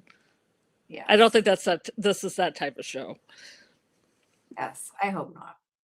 Yeah, me too. Things out. Doug says his theory Claire always pops up when they need a Colony House resident to interact with the series regular. That's fair. Exactly. That's fair. Yeah, they need. And if they don't use another series regular, they don't have to pay them as much. So there's that. No, Yeah, this actress does short films and stuff, and she won an award for a series in Canada she was doing. I can't remember it right now. She's pretty prolific. I mean, she's great. I like Claire. We just don't know enough about her, and she hasn't said hardly anything. We know she got stabbed in the eye with glass, and that was about it. Let's see. Lori says, I think Claire is there as a constant. She provides support to the scenes, and the audience is used to her. That's fair. Kaiser Bowl. The timeline for this show is crazy. It's been less than a month since the last Matthews family has arrived in town. I can never keep track of how long it's been, but yeah, it does seem like it's been longer than a month. Seems like Gee, years. it feels like, well, we've waited years, so it's been years for us. Seems like Sophia, decades. a mold now. Manuel infiltrated himself into the town. Nobody's safe. Yes. One shapeshifter, nobody else, I think. Yeah, I don't think there's more than one. I mean, I wouldn't see there be a reason that there'd be like another shapeshifter. I mean, Yeah, we it gets a don't little. know. Sorry, go Yeah, shapeshift. Well, I have the same opinion about shapeshifters as I do story walkers. You get like a whole bunch of them, it's going to get really hard. The plot line is going to be all over the place. yeah. You gotta keep it like a low number. If there's anything, one or two, maybe. Yeah. Yeah, no, I agree with you because I feel like if it's too, then it would just be too easy too. And it just Yeah, makes it'd it just not. be all over the place. You wouldn't be able to trust anybody. Yeah, true. All right. We have more scenes of Doug here. David said Manuel needed to be transported to the town and a disguise. Yeah. Oh, that was the other thing. Well, see, I'm going out of order again. I'm sorry. I think of things and then I'm like, I That's just okay. Go ahead, Jamie. No, but I was gonna say, she made the point, or no, was it him? Yeah, it was. I think it's Sophia said that she couldn't come. I forget exactly what the quote is, but that basically she couldn't come as the man in yellow because of what they knew. I think is the quote. What do you think exactly that means? I was curious what people thought about that because they don't really explain that. Well, Victor And has that picture with him smiling and coming into town, this so is Victor true. knows of him. This is true, and I think you're right. But the only thing is as a viewer, we haven't actually gotten that in the show yet. I mean, that was in the Oh, trailer. yeah, that's true. But they had that painting that Tabby saw. Oh, that's Miranda. true. That's true. That's true. But I don't know that a painting would give them that much information. I wonder if he thinks Victor has more information than he does, though, or maybe Victor does have information and doesn't know he has information. Yeah, that's a possibility. Yeah. No, that was just my question. Like, I agree with you. I think it has to do with something with Victor, but since we haven't seen that yet, like, it doesn't really make sense. I'm confused that they said it before that anything happened. Victor counting on his hand was, oh, yes, we will. I'm going to star that and we'll get back to that when we get to that scene, Kaiser Bowl. I do want to talk about that. I'll tell you, it was a pretty crafty trick that MGM pulled when they said they were casting, or the showrunner said they were casting an actress as a pastor's daughter, and she's not. Well, she technically is kind of. No, she's It's not. not. Child. I know. But look, to be fair, when they cast something, they can't tell you that. I mean, the sides a lot of times aren't even like. I mean, I don't know that From does it, but there are shows that like they'll put like a fake name to the show and they won't even know they're auditioning for From. So that's not surprising. But yes, putting it out as like a press release for the whole show is surprising that they did that. Yeah. All right. She's introduced to people. That's true. That's true, Fletcher. She's introduced to the people as a pastor's daughter. So that's how the townspeople know her. So even though we don't know her that way, that's how the town knows her. I suppose. Well, that's the only way to say. I still think it's funny when everybody was like saying about her shipping her with Kenny, and then I watched. I'm like, she's 15, and I like wanted to say to everybody, God, she's 15, stop it, but I can't say that, and I'm like, I'll just. Well, say they got a Twilight situation going on, where the guy is that's like fair. That's fair. Yeah. She's definitely and not mention Teen in Yellow. Well, we'll get to Teen in Yellow. Yes, we will get to Teen in Yellow. That is in the credits, and that reminds me, I did not take a picture from that. Oops. I need to do that while we're talking. Yeah. I need to make sure I have that. But yes, we will talk about that when we get to that. I have another question about what we were talking about before. Maybe somebody else in Fromville has seen the Man in Yellow. We don't know. You're right. If he just sauntered into town, maybe somebody would know him. Maybe, yeah, but Victor's the only one that's been alive since then. So how can anybody else know him? Is it possible? Well, Don's been there for a couple of years. Well, yeah, but Dale was there. Yeah, I don't know. There's a. we don't know anything about. I mean, all we know is like Victor's been there forever. But you're right. Maybe Sophia was just saying that because he's all dirty and he has black teeth, and people are going to go, "Ooh, that guy is evil." I don't think Not that's like why. my cute little 50-year-old self that's like, chasseing in the town. No, I don't know. I just was curious what it was. Let's say David says Manuel and Sophia, the inner marriage of the shadow and anima. Yes. Yeah, probably. Yeah. Henry's seen the pictures. Yes, that's what I was saying, Anon. There are pictures, but that hasn't actually been in the show yet, was kind of my point. Like, we don't know that other than Yeah. because we've seen the Because I mean, they're going to find a suit. We've seen that in pictures too, because the suit's in the sheriff's office or Yeah. some office. Yeah. Yeah, I think it's in the Golden Child says any way to describe her would have been a lie. He's not wrong. Probably would have Well, been he saying, could have said arrival, like a new arrival. yeah, I guess it didn't really have to say anything about her, but they want to Yeah. give you some kind of thing. Manuel took the picture of Donna and her sister. That's funny. I went to David's other chat and I skipped this one that explains what he said. The anima often acts as a mediator when shadow work deepens. Manuel collective shadow id young Freud, Sophia, the final stage of the anima from Eve to Mary to Helen and Sophia, Fatima, the transformation question mark. Yeah. When he said shadow and anima, I just made my own definition of those things. Yeah, I feel stupid a lot of times when I read your stuff, David, because I don't understand all of it. But no, I'm glad though that he goes so deep into it. It's really cool. I just don't always understand 100% of it. But well, every animus has an anima, and every light has a shadow. So I was figuring that out in my head. Okay, that makes sense. That makes sense. Okay, let's see. I'm gonna table the story walking stuff here yet. Yes, Kimberly. I do need to remember to every once in a while, like, announce things. I am like the worst person at remembering this stuff. Anybody who knows me knows I forget to do things. Yes, if you came into the chat late, please make sure you enter our giveaway for 10. We're giving away 10 talisman keychains. Just put hashtag man in yellow spelled out in the chat and you'll be entered. And towards the end of the show, we will pull names randomly. And other than that, make sure you come back tomorrow at 8 Eastern for our interview with Doug Hughes, who plays the man in yellow, and you will get to ask him your questions. And that is followed by our review at 10. All right. Let me see what's that. Jen and I were talking, and it is possible the drawing of the man in yellow is Eloise's drawing and not Victor's. Maybe young Eloise saw the man in yellow while story walking while playing hide and seek. That definitely could be. I think the problem is we're not going to know a lot of anything until we see those drawings, Debbie says, I feel more like Ethan is the Eloise archetype. Julie is the Victor. Huh. I had never thought of that. What do you think of that?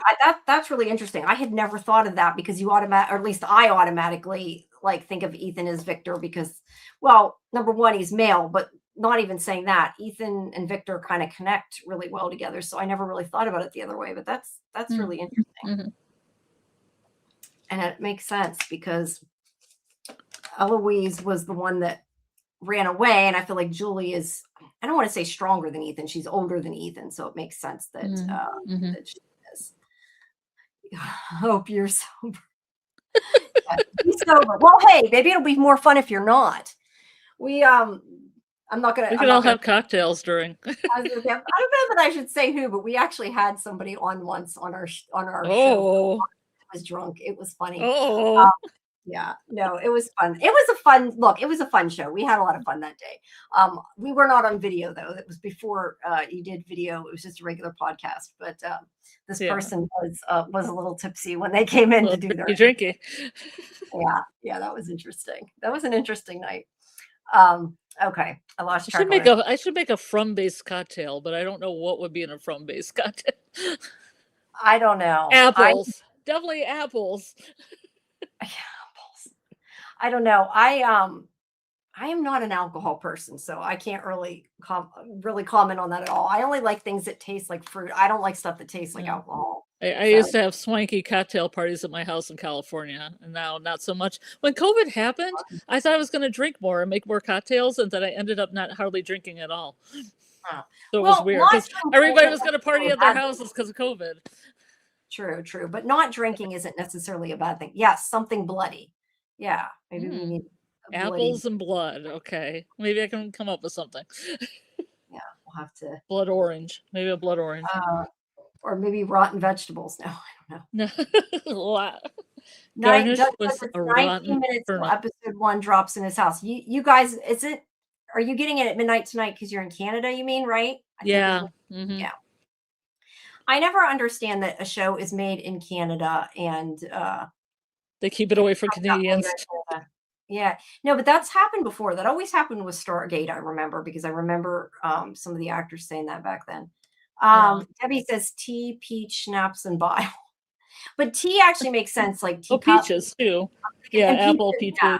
yeah. Now, see, if it had like tea and peaches, maybe I'd like it. Peach schnapps is good. Peaches. Yeah, peaches. But it's got to Now- be canned peaches. Yeah, canned peaches. I don't know though. Now you do that, and then I get peaches song in my head. Millions of peaches, peaches for Yes, me. peaches for you. Yeah. Robert says definitely be a peach lady with the moonshine from the bar and Victor's peaches. Yes. Oh yeah, potato vodka. I don't think that potato vodka is going to taste good.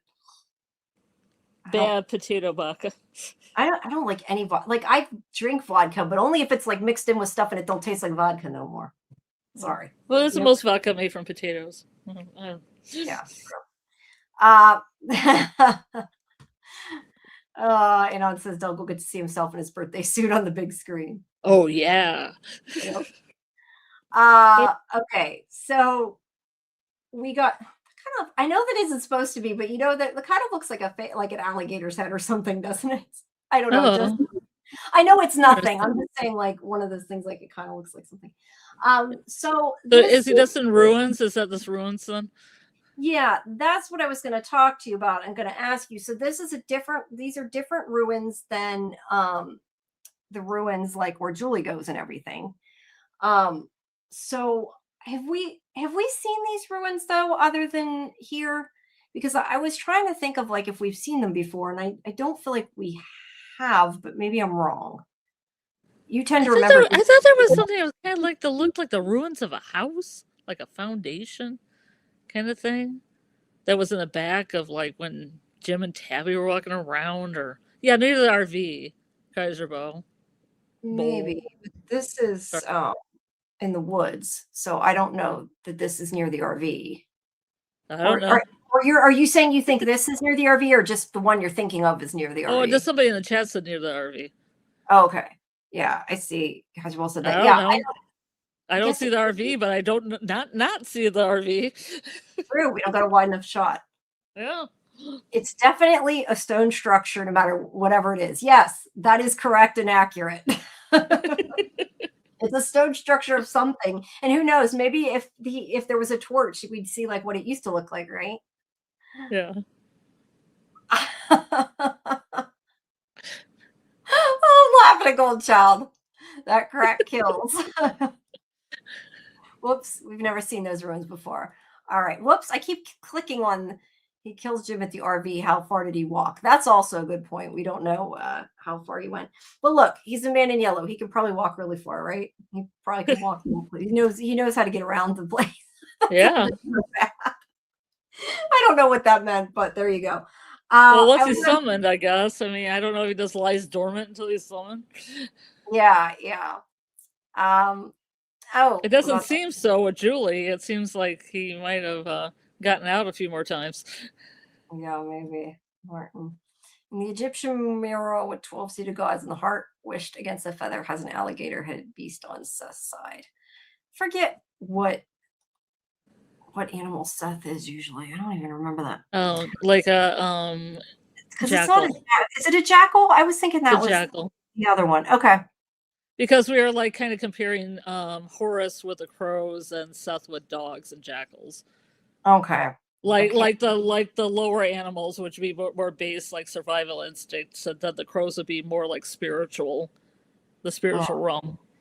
Which I was thinking today also, like Tabitha was totally digging down into the dirt and Jim was going totally completely up to the sky. So that's really weird. Yeah, I guess if you bring Like in both of the realms represented, like the dirt and the ground and then the sky and the, aspirational stuff. Oh yeah, I used to know a lot about Egyptian mythology, but most of what I knew I don't remember. I really don't, but I used to know more about it.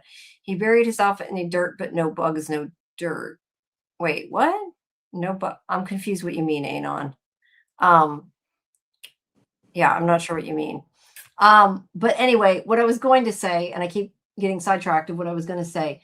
So like the scenes that we've seen of the man in yellow in this episode are like all the same scene here where he's transforming into Sophia. We don't see the end of the scene till we get to the end of the episode.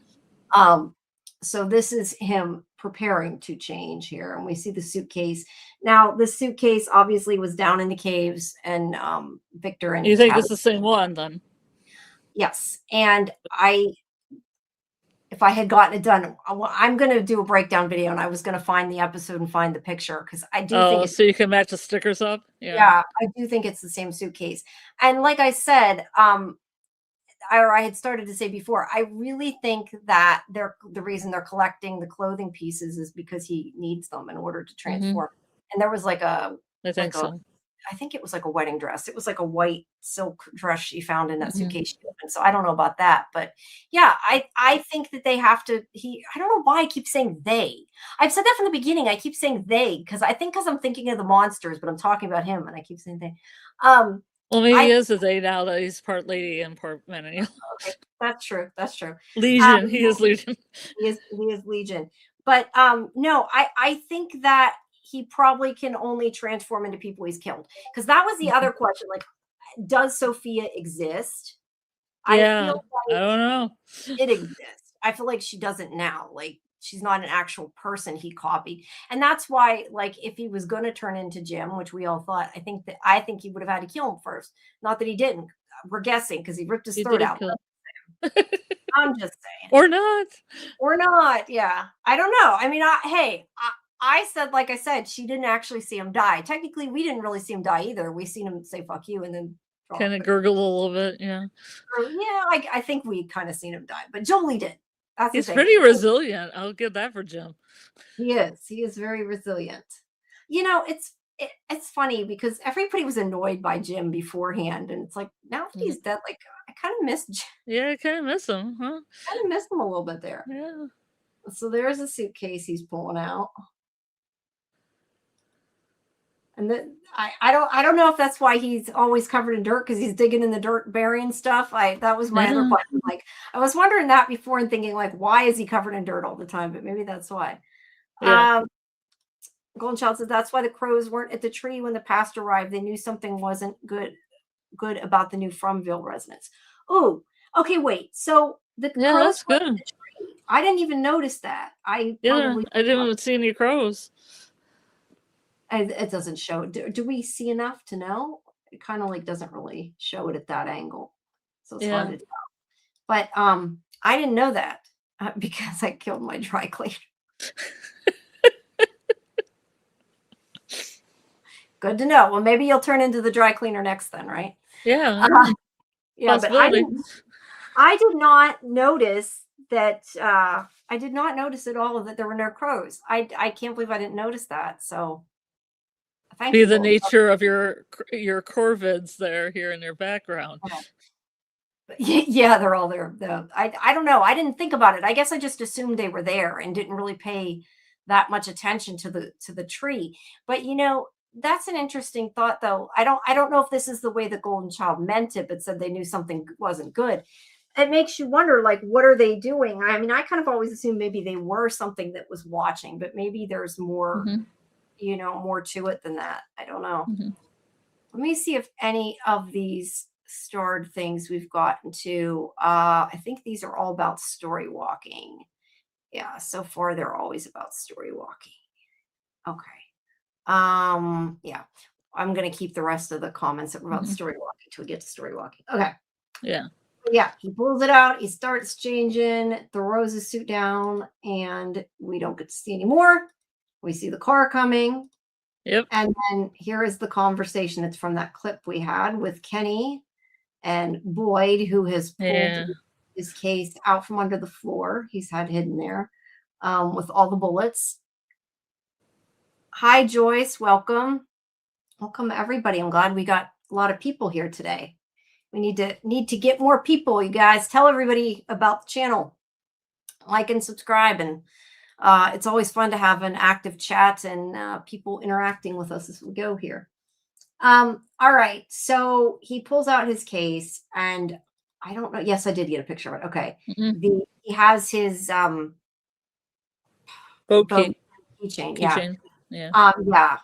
And so, I mean, not that that's surprising. It just is kind of like a little, you know. He keeps it with him. He keeps it with him, and it's what he uses to lock up the bullets, which I never really thought of, but is actually pretty smart. Like, he hasn't locked up the guns. He just locks up the bullets, which makes sense. Good night, Robert. Thank you for coming. I hope you enjoyed the part of our live we saw. So yeah, he's locked up the bullets. These are the bullets from all over the town that they have collected over the years that he's put in there. And this is where he tells Kenny that he wants to know, count the bullets and how many people are in the town because they might need a bullet. And he says, I know, it's so damn itchy. Sorry, I'm like, I keep scratching. He didn't say that. I don't think he said that. I don't think he said that either. I don't think he said that. But he says that if push comes to shove, we need to have enough. And that's why he needs a head count. And Kenny starts freaking out when he says this because he's like, why are you getting the bullets out? You know, I don't know how many he had. There was 47 people. We don't know about the people. Yes, Kimberly, thank you. Yes, please, guys, enter to win a talisman. Just type in hashtag man in yellow in the chat. We'll pull the names at the end of the night. Kaiser Bowl says fake rounds are the most heavily guarded prop on set, guaranteed. I carried a prop gun in Hawaii. Oh, you're an actor. Very cool. Yeah. Well, look, there's been accidents even fairly recently with guns, so I can see that they would hide things, or not hide things, watch things. Debbie says, my next from art piece features a 47. Very cool. Everybody make sure you check out Debbie's channel where she puts her paintings up that you can watch. And there are some from ones as well. So make sure you check that out.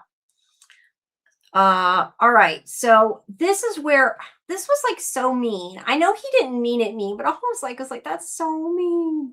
Because he says that there may come a day when the only thing we get to decide is how we choose to leave. But he says something like not be ripped up or whatever. And then he looks at Kenny like, oh, I'm sorry. There was so much hidden context here because I feel like not only is he getting that from Kenny, like, oh, I'm sorry about your parents, but it's also, I feel like he's getting Abby too because she shot up the town with the bullets, like all that at once. Yeah, that's true. Like all the feels for all that, all in his head at once. Yeah. I don't know. All I kept thinking is like, that was such an awful thing to say, whether he meant to or not, but. He didn't mean to. No, I know he didn't mean to. He didn't mean to, but yeah. Hi, is it Michael? It's Michael, right? MG Merkin. I'm not even sure how to say that. We're gonna call you MG. That's what we call it, MG on Julie's. Welcome. Yeah. I hope that's okay. I'm just following your lead. I'm like, sure, why not? I don't know. So anyway, yeah. So Boyd's idea, what he's gotten all of this, is that he doesn't want to not have the opportunity if it gets really bad for them to unalive themselves if they decide to. And I don't blame him. I mean, let it be the people's choice. I mean, not now. I don't think he should like go around handing out bullets, but I get his point, I get his point. That was odd to me. What was odd? I'm missing the beginning of this conversation. You see the keychain on the bottom? the boat keychain. I don't know if it was the key or just the keychain. I because think it's a keychain. I think he just put it on Yeah. a key.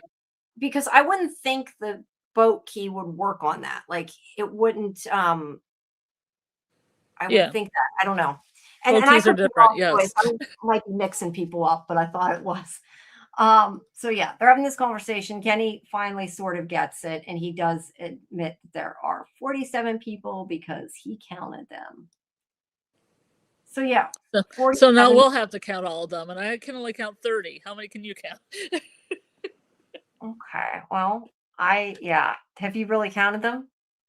Yeah, but I'm adding people in, like County House residents 1 through 4, townsperson number 3, and Corey and Nadia. Corey, who the hell's Corey and Nadia? Exactly. They're my new red Oh, shirts. I They're gonna know. put them in a quiz. I was watching forgot a about video, them. somebody talking about, because they mentioned it in this episode about the one that hung himself, and I'm like, Scarlett would Eric? be mad at me because I don't remember his name already. I already forgot the red shirt's name. He used to make us laugh, Jamie. I know. He said that. I know. Yeah. Let's see. Fletcher He killed loves Abby. Corey. So there. He's killed Abby for the same thing. Sad that it's coming full circle. I couldn't stop laughing at Donna telling Acosta to put that thing away. We know you have no bullets. Yes. That was very funny. But Acosta wants to feel powerful, wants to feel like she is in charge, I think, or not so much feel like she is in charge, but not feel like she's losing control. At least I think that's what it is. I think that she feels out of control and doesn't know what to do with that. But anyway, I was going to say welcome Westro. What is it, Westro? I haven't seen Game of Thrones, so I don't know. I know it's Game of Thrones, but I don't know how to pronounce it. Is it Westeros? Hey, Doc. Hey, Doc. Sorry, Jamie says that she's dumb. All right, go watch episode 1, Doug. Thank you for coming and staying in the chat with us for a bit. And yeah, thank you. And we will see you tomorrow. Make sure everybody comes back at 8 Eastern to talk to Doug tomorrow and get to see him on our screen. How's that? That works, right? And you can ask him questions in the chat, and ask him questions. We will ask, but you can ask them in the chat. So yeah, that is tomorrow at 8, followed by our review. And hi, Doc. I don't know if I said that. I was in the middle of all that, and then I didn't say hi, Doc. So hi, Doc. No crack. We're not at the crack yet, Joe. How do I say that? The part that everybody's waiting for. We're not at the crack yet. We're not quite at the crack. Thank you. All right. So can you tell? Okay, so we were going to say 47. We started to talk about it before. We didn't really talk about it. So do you think it's just an Easter egg? Do you think it has a purpose? What do you think? Well, the book was 74, so I guess it makes sense to have 47 people in the town. Maybe. Well, I don't know if that's, I don't know. Yeah, it's just an Easter egg. Well, no, I know the radio station. I love those numbers. Jack Bender loves it like a little 7, a little 4. That's true. That's true. Good night, Doug. That was in Lost too, wasn't it? Lost was 4 and 7. Had numbers, but numbers had purpose in Lost. They did have a purpose. So Yeah. well, I guess we'll find out if they have a purpose, right? 4 and 7 added together is 11. That's 2 crab and knuckles for you. I don't know. Yeah, no, I ain't gonna go that far. But okay, let's see. 47 people.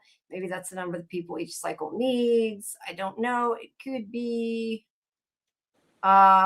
Okay, we had gone past. It'd be 7 kids. It'd be 7 kids and 4 people. That's right. 4 kids and 7 grandkids. That's another 47. Yeah, but I'm just saying the 7 kids that were sacrificed and then 40 people. Was there 7? Yeah. There were 7 rocks. Was there 7? I'm like thinking back. Okay. I didn't realize that. What was our thoughts on the Eloise license plate moment? We think she's still alive, and do we think it was her car? So she lives in Alabama. We talked about this earlier. I mean, I think the license plate is just an Easter egg. I don't know. Do you think we'll ever see? I still think we might see Eloise, though. I will say that because I feel like we didn't see her body, so that has to mean something. Like otherwise, why tell us her body wasn't exactly. He didn't say she wasn't found. He said he didn't know if he found her, is kind of what Victor said. So I Yeah. feel like that indicates we might. But I was just going through all the different ways that vanity plate could be said. So well, yeah. But does she live in Alabama? That I don't know. Maybe. well, did they think that she's adopted by that priest? Is that what they're saying? Wink? Oh, that would be interesting. Yeah, maybe Because she could be related to him. You know, it's like they say, like people have theorized that Abby got out and she was Eloise and she grew up. That guy could have a daughter named Eloise, true. technically. Michael Why said, need that, folks? I think we'll find out who Eloise was till Boyd unalived her to save their son. Okay, fair. Or Yeah, the priest has some connection to Eloise in some way. Maybe not family ties, but some connection to her. yeah. No, definitely That's my could. thing. No, that's when you say you mean the priest we in this episode though, not the other priest, right? Just to clarify. Not the sus priest, not the Candom Okay. sus priest. Okay, I that we wasn't saw. sure. I wanted to make sure. That he could have a connection with Eloise. It doesn't necessarily have to be a family relationship, but some tied to some her. kind of relationship. Yeah, that makes Which sense. would prove that she got out of Fromville because Right. of that. Right. And yes, the license we were talking about was the pastor's. What if the pastor was supposed to be Eloise reincarnated? Who knows? I mean, what was somebody was saying something about like what if Jade was Miranda? And I know that she's not, but that was kind of interesting. Oh, because of violin playing Yeah. and the artiness. Joyce says, I suppose the reincarnations usually stay the same gender. I don't know. I don't know if they need to or not. I mean, they haven't actually said that, but they haven't said they didn't. Yeah, this so. one seems to be pushing that way. Yeah. Wait, I lost. Oh, this was in response to Abby being Eloise, hence her recalling Fromville from her childhood dreams without being one of the two reincarnated parents. That's possible. I could see that.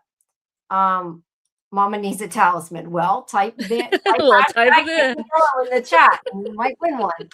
I will. I'm kind of like, do we wait till the end of the show? Do we do it in the middle of the show? I feel like we need to at least wait till close to the end of the show so everybody gets a chance to enter at least. Oh.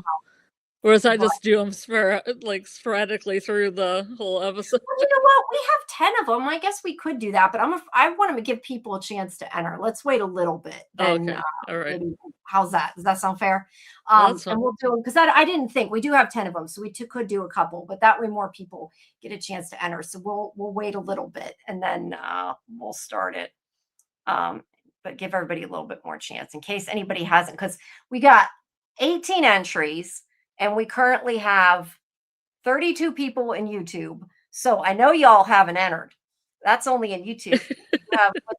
Okay. The other two are Twitch and they're probably spam. So there's probably 32 rather than 34. But we have 32 in YouTube. So you guys haven't all entered. We only got 18 entrants. So type hashtag man in yellow in the chat if you want to win a talisman keychain. And hey, if there's only 18 people that entered, over half the people are going to get a talisman. So you have odds are good. Odds are pretty good, yeah. All right. Let's see. Michael is continuing on that. Said amnesia, dissociative identity, and grew up with a different identity as an orphan. I definitely think if Abby is Eloise, she doesn't know it. That's for sure. Yeah. Okay, let's see. I'm trying to get through. I know I'm not getting to every single thing in the chat, guys. There's a lot in the chat. Eloise and Thomas are the two missing dead children in both iterations, Miranda and Tabitha. I think they will be the key to the story at the end of the show. I would like to know more about both Eloise and Thomas, or see more, I should say, about them. Michael says it would explain why she's been susceptible to manipulation by the entity voices telling her Fromville itself was a dream. She could wake people up by being a big old wipe. Big old wipe, big old board wipe, big old board wipe. All right. Fletcher says, do you think there's any chance of them actually going back and saving Thomas from dying? No. What do you? I kind of feel like I don't think she can go outside of the timeline. Well, but I guess the town though we know has like earlier iterations, but I wonder if she can't even go out of her own timeline. So you're not of the people who think that future Julie traveled back in time and tried to warn her parents and made the phone call that made Thomas fall off the table. That would be interesting, but no, It's dark. It is dark, but I don't know. I kind of feel like I want to say she can only go between the time of they've been in the town, but that doesn't necessarily make sense because, well, that clearly doesn't make sense. But yeah, I don't know, but I feel like there's got to be a limit of when they can go, when she can go. What is it with me and they tonight? I swear. And I'm not like saying things. It's not like a secret. You can say they for anything. No, every time I say they instead of he or she, I feel like because everybody in here dissects everything that they're going to think I'm like, try that I know something and like I accidentally let it out and I didn't. I swear to God, I just keep saying. But the they pronoun has been used forever through the Victorian era and all this too. It's not a new thing. That is also true. But no, I just don't want anybody inferring anything because I'm an idiot and keep saying they by mistake. I'm thinking I know something because I do. Yeah, the Man in Black. Yeah. I just keep saying they, and I don't know why. I think before with the Man in Yellow, it's because I keep thinking about the monsters, and I'm like saying they get the clothes, but they are not the ones that change. Only he changes. Just Me says, I'm calling it now. I think you're right. I think Man in Yellow killed Christopher and became him, and that's why Victor said Christopher changed and the entire town died. Ooh, I like that. I like that. Not just a metaphor. Yeah, not just a metaphor. No, but that actually makes sense. That's interesting. Wouldn't Victor recognize Abby as his own sister? Not necessarily. I mean, he hadn't seen her since she was little. Probably not. Hey, Julie. And I'm not all the way down to the. I'm still back in the chat. Hi, Julie. Welcome. Sorry, I'm like scrolled back. I'm pretty far back. I gotta keep up with this chat. You're getting lost in the from. I am getting lost in the from. Hold on. Do you think I want to see? Okay, that was where I was at. I'm looking at where I was at first. Let me mark some of these so I can find them because I am getting really far behind in the chat, and I want to make sure we get to all of these. We can go through the chat too at the end as well. Yeah, I don't want to get too far to where I don't know where I'm at. But hi, Julie. Everybody, make sure you check out Julie's channel, Julie B Deep Dives, because she has From show as well. Everybody has From shows. Everybody loves From, right? We all got From, so everybody can go to everybody's From channel. Got From love. Lots and lots of From love. You're right. All right, we need a nickname for the Sophia in Yellow. I do like Sophia in Yellow. I do like Sophia in Yellow. Okay. Lost in the further down the chat. Wait, what? Lost. I am lost in the chat. I'm always lost in the chat. No, I am not the best at keeping the chat like in order. I'm part of it is I'm used to like AJ and Karen starring them, and I know you're not logged in. You can't, and I'm trying to do two things at once, and I'm like at it. Now what's this? He forgot her entirely and hid her art in Christopher's trunk where he'd never look for it. Wait, I think I've missed the beginning. No, we were talking about Abby still. He forgot her entirely and hid her art in Christopher's trunk where he'd never look. I don't know if maybe I missed something. Eloise art. Oh, Eloise art. Yeah. Victor. We might find, I mean, we could, you're right with what you guys say that it could be Eloise's art. We really don't know. Okay, this is about the trailer. What are your thoughts on the hand that comes out of the ground in the original trailers for season 4?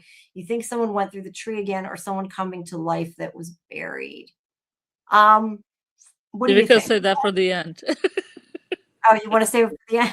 That's not actually because it's just distracting us from recapping. But I can answer it. We're here now. Now that I put it up, go ahead and answer it. What do you think? I mean, it has the ring on it. Somebody figured that out. Yeah. So whose ring is it?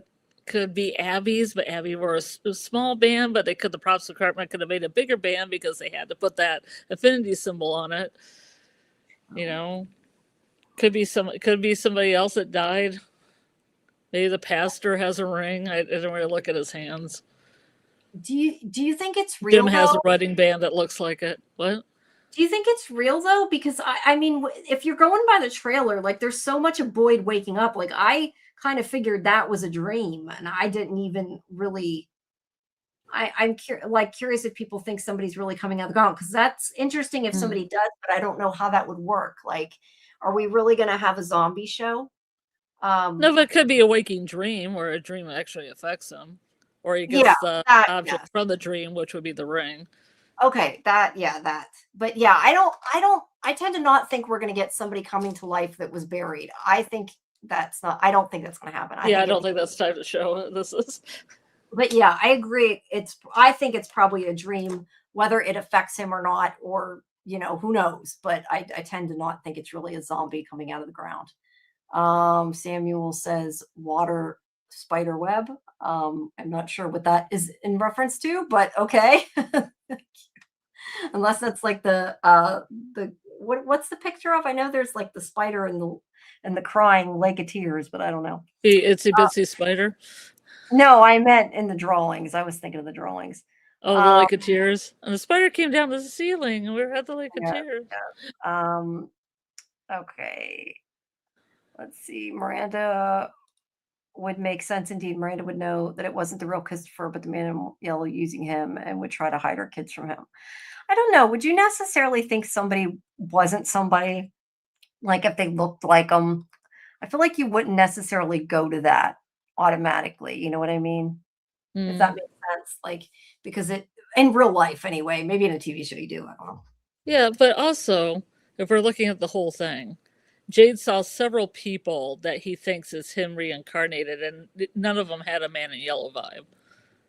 Like the colonialist drinking out of the child's skull with his eye missing, or the one that's, I think it's the same one pinned to the tree, Civil War soldiers, stuff like that. It doesn't seem to really vibe or mesh with the man in yellow as far as I'm concerned. Yeah, I question, I don't know. Part of me wonders and feels like none of the people we've seen so far are the man in yellow until Sophia, because I kind of feel like it, I don't know, to me, like this is the part of the story started now. And if you have to go back and like look at everybody, I don't know, to me, that's a little confusing. I mean, he has to be conjured at a certain time. And right. This whole loop, this whole beginning to end massacre thing. Yeah. Yeah. Hi, Susie. Welcome, Alice. Susie, Alice, Bill. No, Bill was here before. Sorry. Yeah. She just asked if anybody went for a bike ride on bicycle day. Okay. And I was just going to say about Man in Yellow, but I see she did it. She answers, so that's good. Yeah. West of Westeros thinks that going through the tree got him stuck underground. Hey, look, it could be a real person, but I kind of, the only thing I ask about that though is wouldn't they have had to like gone through the tree recently, because otherwise they'd be dead. If you're saying like a real person, like if they got stuck partially underground. Or there's just a hand, remember when they had knocked on the RV and there's just a hand that comes up from the ground every once in a while to do some stuff. Maybe it's Thing, right? Ooh, now you're cooking. Oh, what? Did I miss something? I'm sorry, Dieter. What's wrong? Having a hard time. I'm confused if something's going wrong, but I'm sorry if you're having a hard time. But yes, yeah, I don't know. I'm confused. But yes, everybody, please like the video, share it, and subscribe to Sci-Fi-Vision. And if you have a hype button, hype the video, or better yet, instead of hyping this video, hype my Harold Perrineau interview. I think that would probably have a better chance of going higher on the list. But hype them all. Who knows? It's all good. Yeah, Alice, we're going to talk about the teen in yellow when we get to the credits. Yeah. Hold your thoughts. Yeah, hold your thoughts on that. And okay, let's see. Victor saying there are so many. I'm getting so bogged down trying to get the make sure I get them all. Some of these we're not getting through. We'll have to come back to. Okay, we've been here an hour, 40 minutes, and we're not even halfway through the episode. So let's scoot a little bit. We will come back to everybody's chat stuff, but we're gonna scoot through a little bit. Yes, if you type hashtag man in yellow in the chat, you can enter to win the talisman keychain. And let's say, how about at 12:30? It's 12:16 now. At 12:30, we will we'll pull a name for the talisman keychain. How's that? That sounds like a plan. All right. So back to this. So then we have Christy fixing up Elgin's eye. No, West of Westeros. This is a live stream. We are breaking down the episode. The watch parties are in Discord. The Discord is linked in the chat. We do have watch parties before we do the live streams and on Saturday night at midnight. If you want to join us, we had a lot of fun tonight and last night. So maybe join us for the second episode. Okay, so she's fixing his eye. There's not really a lot here to talk about other than it's gross. Well, I want to talk about a few things. Okay, no, go ahead. I was going to say, was there anything you wanted to talk about? I didn't get that far. Go ahead. Okay. I didn't know if you had any close-up shots of that gory eye that was kind of like we really didn't need. Yeah, you know, those really extreme close-up ones. I have one, but I don't want to stay on it forever. But yeah, I have one. Well, it was reminding me of the Salvador Dali film On Chinandaloo. Have you ever seen it? Wait, what? I don't even know what you said. Say that again. I sent it to you in a message. Do you not read my messages? Yes, I read your messages, but you must have sent it right before we started the live stream. No, I sent it earlier today. I was talking about Salvador Dali's movie On Chinandaloo. Salvador Dali. See, I told you I couldn't understand what you said. I saw you putting the thing about the Pennywise. I did not look at the videos yet. No, I did not watch the videos yet. I have been getting ready for the live stream. There was an artist called Salvador Dali. He made a short film called On Chinandaloo, and it has a very distinct scene of a woman getting her eyeball slashed, contrasted with some clouds. Interesting. This will lead me to another thing that I want to talk about, and I think that maybe people in the chat might be interested in it. On Chinandaloo is mentioned in the Pixies song Debaser. And of course, the Pixies sang this version of the theme song. That's how we get back around. And the more I listen to Debaser now, the more I think it's about Sarah because she's slicing up eyeballs and she's so groovy and, you know. On Chinandaloo. Eyeballs. Susie says it's the best Pixie song. I tend to agree. It's a good song. But it's like I'm going to grow up to be a debaser, and it just makes it kind of like a circle between the like surrealism of this shot with the eye and Salvador Dali and the Pixies, and we're back around. I like Salvador Dali. I actually have seen some of these short films But you haven't seen this one? You haven't seen? I don't know what I've seen. It was decades ago, but at the museum they had an installation with some of the movies playing. So I have seen some of them. I don't know which ones. I mean, it was decades ago. You know, my memory sucks. I definitely this one's a real famous one. Then I could have. I don't remember something about an eye though. I feel like if I saw that, I would remember it. I don't remember an eyeball one, but that's like the main thing. That's the main show. Let me look up because I feel like. Hold on a second. Let me look at something. Seems like I think I remember a horse head in it. I feel like maybe I'm mixing something. I thought that one. On Chinandaloo, yeah. No, I was trying. I was spelling it backwards. It was really kind of like embarrassing. Wait, what? You were say that again? On Chinandaloo. It's fine. Don't bother. No, I didn't know what you were saying about you were spelling it backwards. I missed something. I was spelling it like and getting that D and the A mixed up, and it's okay. I thought you. Never mind. I misunderstood what you're saying. I thought you were saying there was something like that. It's spelled backwards. I didn't put it backwards, and it was the key to all things. Okay. Well, I didn't know. As I said, it was just a reference that I thought the showrunners had with Elgin and Zai and the Pixies and everything, or Pixies. I won't say the Pixies. Yeah, Pixies. There's a lot of people that get stabbed in the eye in this show. Let's be honest. So. Well, now I'm thinking more like a Odin, and I'm thinking Loki with the Man in Yellow too. I've been kind of all over the place. Yeah, and then we have the whole thing with the crows too. With they could be Odin's messengers or watching or whatever. Mm-hmm. Our comment, Boyd, I can't keep stitching up the town folk while you're over here feeling sorry for yourself. The people need you before they all start hanging themselves in the bathroom. Yes, that's when she says that they'll end up like that guy. Yeah, she's friends of Eric, so that makes a lot of sense. Okay, yeah, that makes sense. Yeah, she was such good friends with him, she said back then. So, all right. let's get back to, okay. So anyway, she stitches up his eye. I don't think there was anything else. It was so gross. Why did they feel the need to show that thing twice? Because they want to make it gross. It was gross. I don't know. My only thing that I'm remembering that stuck out to me at this scene is Elgin, like, really, dude, he's like, says something like, if once Fatima had the baby, we were supposed to get to leave. So and now we can all leave. Like, he still believes it. Like, after everything that's happened, that part I don't get. Like, is he really that dense? I miss something. Well, he's just delusional because he has so much faith in it, you know. Yeah. Thank you, Kimberly. Kimberly is helping with the giveaway. Yes, please just type in the chat hashtag man in yellow to win a keychain talisman. We will in 8 minutes pick one person, and then we'll go for it. There's 10 of them though. There is 10 of them to give away. Yes, so we will pick some. There is a cost to holding him still while she does it. I seen he posted on Instagram another gross picture of his eye. Oh, so yeah, that's nasty.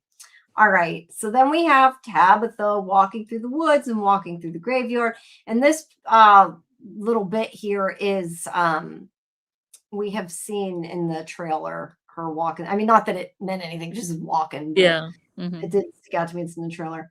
All right, so she talks to her kids, and she says that Jim isn't home yet. And of course, Julie's worried about it. And Julie also knows something's up with Tabby, but she won't admit anything's wrong. So it's hard to tell for her to know what's going on. And then we see the car come. Here it comes. Cross. And there's Boyd pushing Kenny out of the way. Thankfully, that worked, and he pushed him out of the way. And then the car comes crashing through the side of the building. And there are bricks and everything, and it's all, destroyed. This also makes me think too, and I forget who it was I was talking last night in the chat, and it suddenly occurred to me, like, I felt really stupid because I didn't pick up on it. But this is why Boyd is not staying there tonight. And why he goes to Colony House and is like, I'm going to stay the night. It didn't compute to me. And I all of a sudden realized it. I'm like, oh God, why did I not realize that until now? Not that it mattered, but yeah, that's why he stays at Colony House, because they got to fix the police station or the sheriff's station. He can't stay there. Samuel says Elgin's eye will be like Randall's scar, a permanent reminder during the daytime of this nightmare, and that Boyd is responsible for it. Well, technically Sarah's responsible for it, but that was a little bit of a tag team. Boyd adjacent. Boyd adjacent. Well, he broke Elgin's hand. He did break his hand, yeah. But the eyeball, I'd say, is adjacent. Susie says, I'd say Elgin's naive, but so is Sarah. That's why it takes advantage of them. That is true. Very, very true, Susie. And destroying another safe haven. Yes, VB Morris, 81. They're going to have, that's what I said, they're going to have to fix this. They're running out of places to go if they keep letting them all get destroyed. Okay, so Boyd stepping up doesn't mean everything that happens is his fault. That is true. All right. You know what I realized? We were holding all the story walking stuff, and we don't have any more story walking left. Yeah, I know. I didn't know why you were doing that. I was just kind of going with it. Well, I am sorry, guys, that I held the chat things for nothing. That doesn't make sense. Okay, let's really quick then go through the chat for the story walking. We can just talk about it after. Okay, we can wait till after. That's fine. I don't care. Whatever you want to do. We'll be fair and let you make decisions too. So if you want to wait, we'll wait. Thank you. It's very nice to you. All right. So now we have the car crash. And Kenny and Boyd run over. And there is the pastor. And then we have Sophia. And this is where I was like, I told you I thought of you because she's got a I was like, I figured you'd make some kind of Yellow Jackets connection. No, what I thought about it was more that we kept looking at this picture in the trailer that we thought was bad graphic design, but there actually is a Bible there. So apologies to the people who did that shot. Yeah, there is a Bible there. It wasn't bad graphic design at all. It wasn't. I have to ask you though. This is where that's a good spot on the earrings, though, Jamie. I have to say. Thank you. This I'll though, talk about Yellow Jackets later. okay, fair. But this is the one thing though. This is where I watch something though, and I question: is it just like a prop costume decision and has nothing to do with anything? Because I wonder, like, did he didn't, at least what we seen, take, I'm saying he, she, whatever, take time to put in an earring. Like, why would he have necessarily even done that anyway? But Well, the glasses and everything just kind of went on, so maybe the earrings just kind of pop in.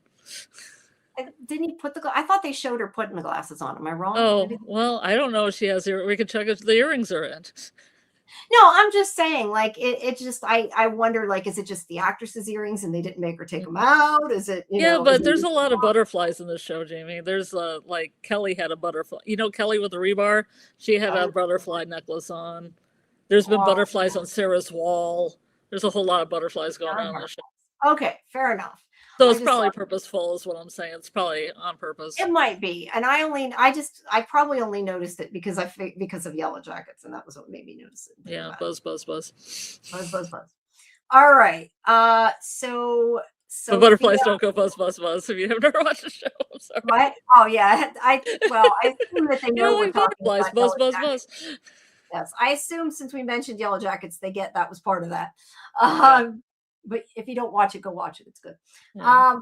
So actually, I think if you like this, you'll probably like Yellow Jackets. I did not think I could like it. I got into it. Now I like it. Okay, so she's stuck in, there's like metal against her neck. That's kind of the big thing, is the metal was cutting her neck. And she's screaming, wanting to know if her dad's okay. They try to, you know, placate her and tell her that he's okay, which they don't know, but they're like, yeah, he's okay. He's okay. He's okay. The scene made me mad. Boy took forever to pull his knife on his hip.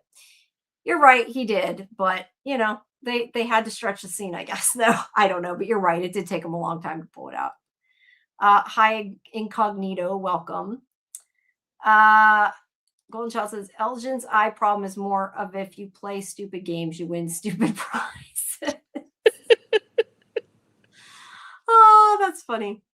Yes, why didn't you lay the seat back immediately? No, you're not wrong. It's like she wasn't completely wrapped with metal. There was metal in one spot. But I don't know. I mean, it does kind of look like it's coming from the front too, though. So I guess maybe they were afraid to jostle her. That's the only thing I can think. The only thing that makes sense. I don't know that it makes total sense, but it makes a little sense. So Tabitha puts the Bible under her neck so she don't get cut anymore. Is this, since we're on the shot, is this the reason they don't want the Bible in town? Because the Bible brings this plague?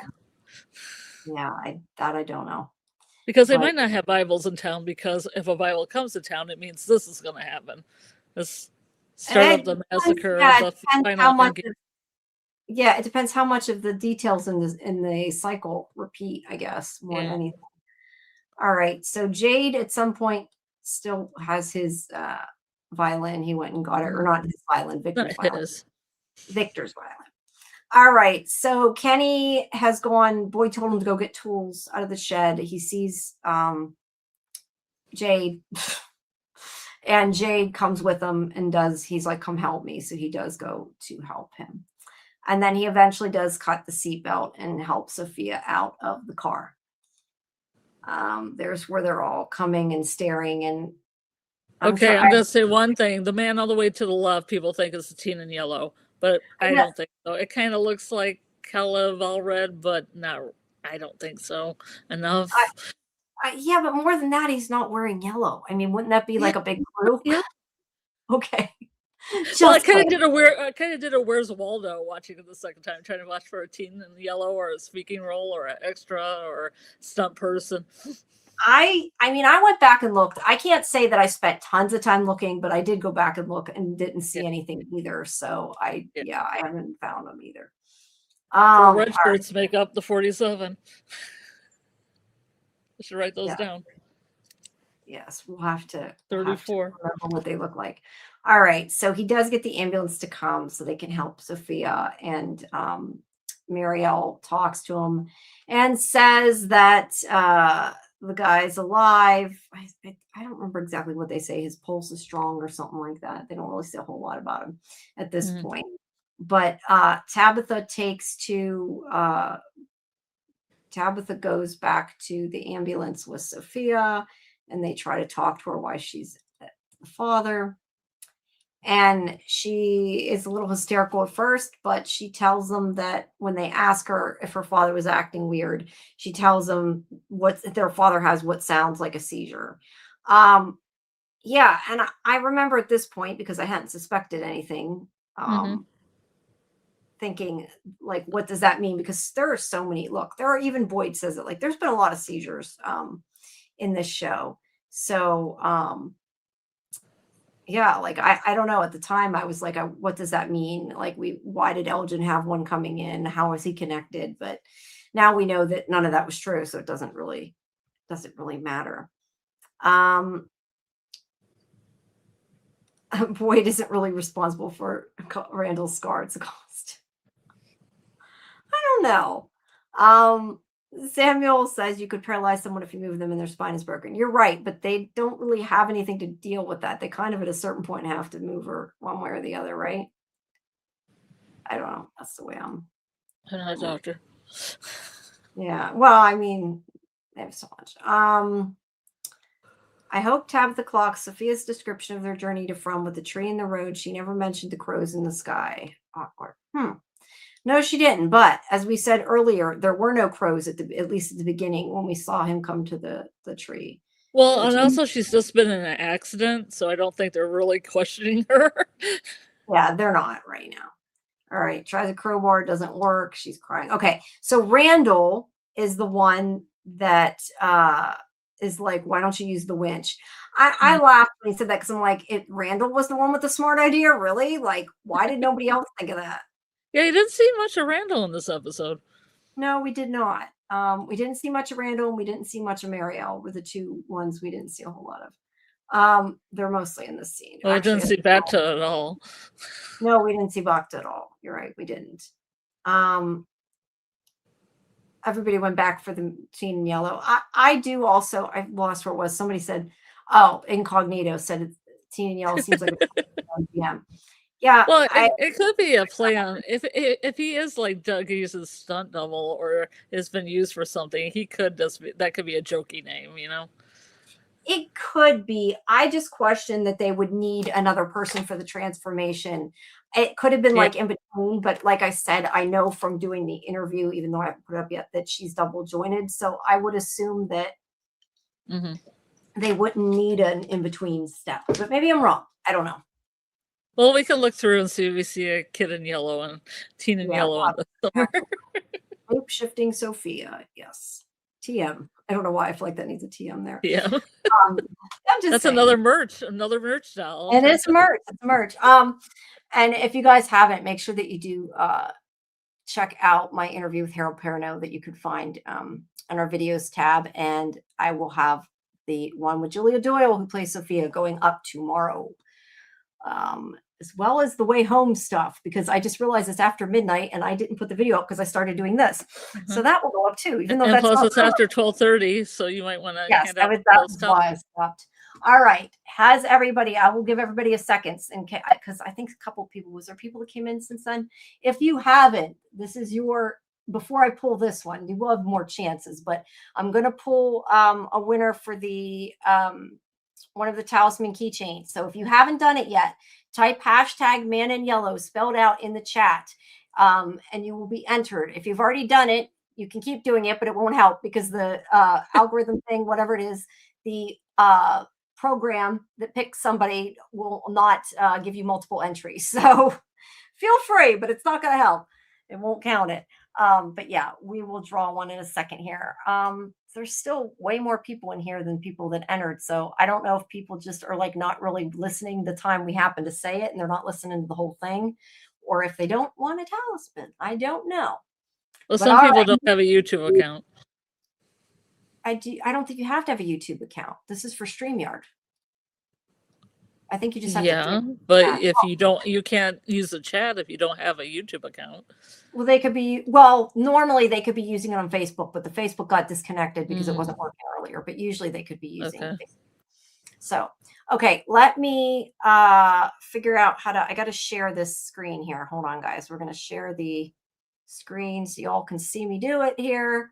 Okay, this is called giveaway tool. There we go. Okay. Yeah.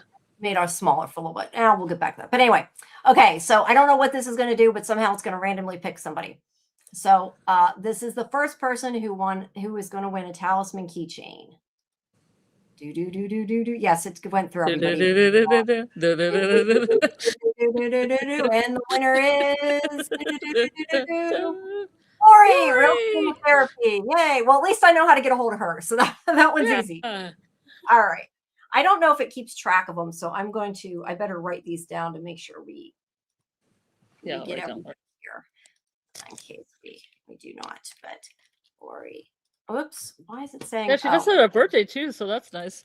Yeah, so there we go. Happy belated birthday to Lori. All right. Now I don't know how do you even go back? I'll draw again. Do you want to do one more? Sure. Over here. Okay, we'll draw one more, guys. Why not? Why not? Okay, let's draw one more. And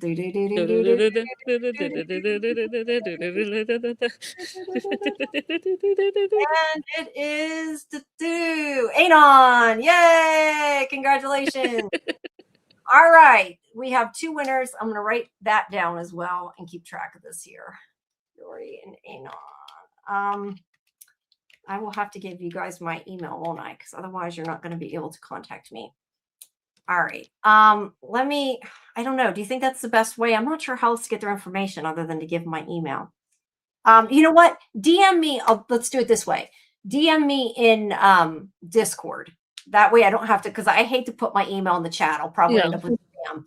So Anon and Lori, well, Lori, we know Lori, I can always give it to her, but put DM me at sci-fivision in the Discord and give me your information and I will get it passed along so you can get your talisman keychain. Yeah, that right, Kimberly. That's what you're behind on, but yes, that's what I said. All right. Well, that's okay. You got well, you got another chance west of Westeros. We have 8 more left tonight, and then there's 5 regular talisman for tomorrow's live stream for the review. So we will go back and we will do some more after. Whoop, that changed that. That's not what that's supposed to be. My party hat. Yeah, party hat. All right, we will do that again. We'll draw some more in a little bit. Give some more time for people to enter, and we'll as we go, we'll draw some more. But yeah, there's 8 left. So there you go. Okay, so the Korrick, they have gotten them out. Now there's this thing here. What do you think about Victor? Because he seems to be counting something. What did you think about that? I was kind of like, what does that mean? It feels like it's important, but I don't know. I didn't even see him counting anything, Jamie, to be honest. Oh, okay. Well, he was saying something. To me, it seemed like he was counting. I don't really know, but it's what it feels like. Yeah. So I wrote it down in my notes. Okay. Is he counting? It seems twitchy. Okay. I don't know. I didn't write down exactly what he said, but I know that whatever he said, it made me think he was counting. I don't know. I kind of wondered if and I don't know, but like he thinks that ever since the Matthews got there, like the cycle's starting again, right? Yeah. So I kind of wondered if he was like counting days, was my initial thought. Yikes. I don't know if that makes sense, but it's either days or something to do with the trees. I don't know. That was I don't know. That was my thought, is that maybe it was counting days. All right. So they pull him out. We can go through this. They put him on the gurney. Okay. So this is where she tells Boyd about the seizure, which we already kind of talked about a little bit before. Who is that? Somebody sent me. Oh, okay. So yeah. Is there anything else? I don't think there's really anything else with this scene that I can think of. Did we miss anything? Yes, you're right. Randall and Mary. What kind of weird thing did Ethan say? I wonder where they're gonna live. That's weird. Yeah, that was good. I like that. Also, Anon said he's counting the people who arrived. Too many people. Maybe. Ethan has a seizure as well as Julie, yes, and also Elgin. Except Julie's with story walking, so I'm kind of like questioning how those sort of connect and what that means. Anyway, sorry, what? Sarah had one as well.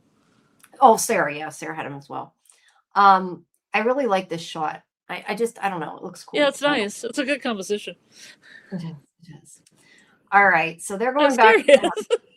No, I am. No, it Jack isn't. Bender knows his stuff, man. He directed this episode, right? He knows what's going on. Yes, he directed. He knows how to direct somebody to take a good shot. Yes. No, it is, but I don't know. It just looks cool with like the bus and everything there, and the way the sun is. It just looks nice. I like it.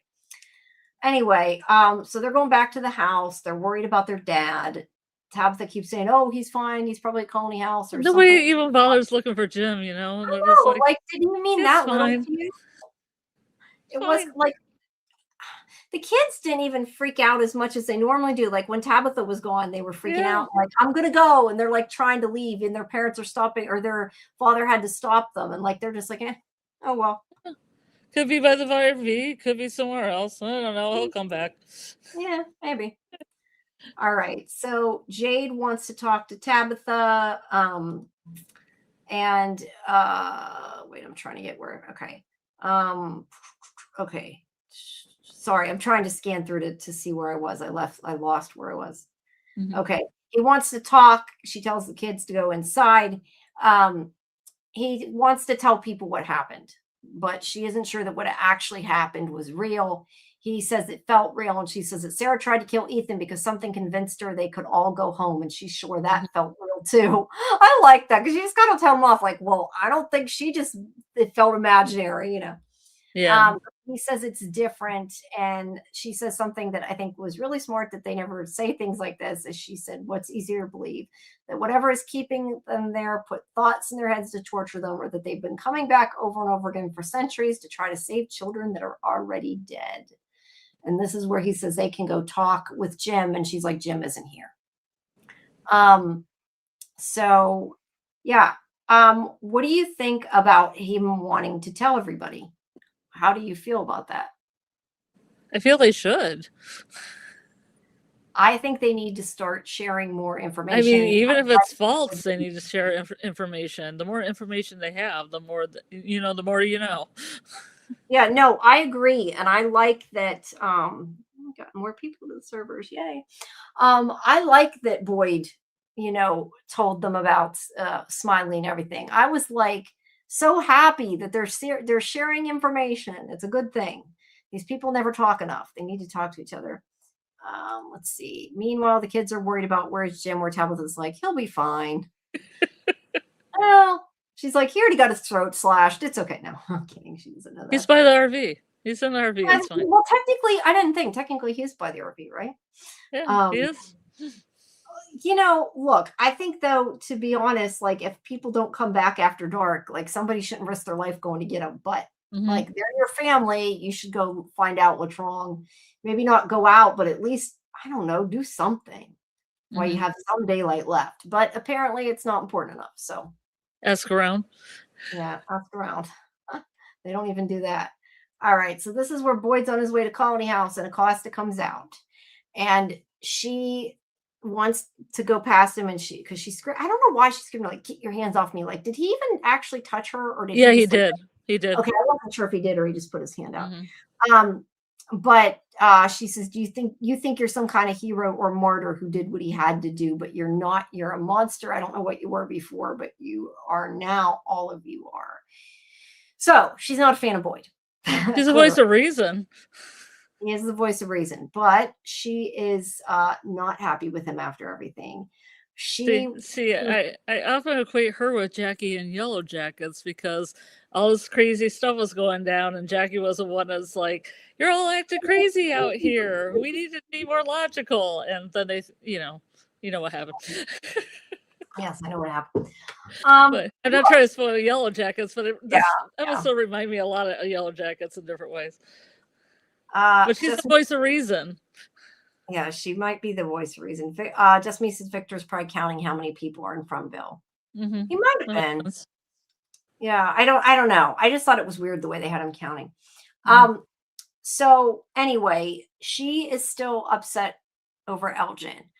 I go back and forth about this so often about like, did he do what he should have done or did he not? Or Yeah. should he not have done it? Because you really can see like both sides to it. At least I can. Mhm. Because look, he was protecting his family, but it's kind Mhm. of like he was protecting his family at the expense of the town. So Yeah. doesn't Exactly. make him a good leader. Like, was it Mm. maybe not necessarily as awful that he did it? Like, I can understand it, but it's still, he's supposed to be the leader and he should put the town first, or he shouldn't be the Mhm. leader. It's kind of how I sort of feel Well, right and they also escalate everything really quickly because Elgin was coming down with a backpack on, and why don't you just try to follow Elgin first, and then now. I he might know lead it's you all to where he difficult. is without torturing him. Like, take it Yeah. back just take it back a couple steps, a couple I'll try notches. to trick them or something. So yeah.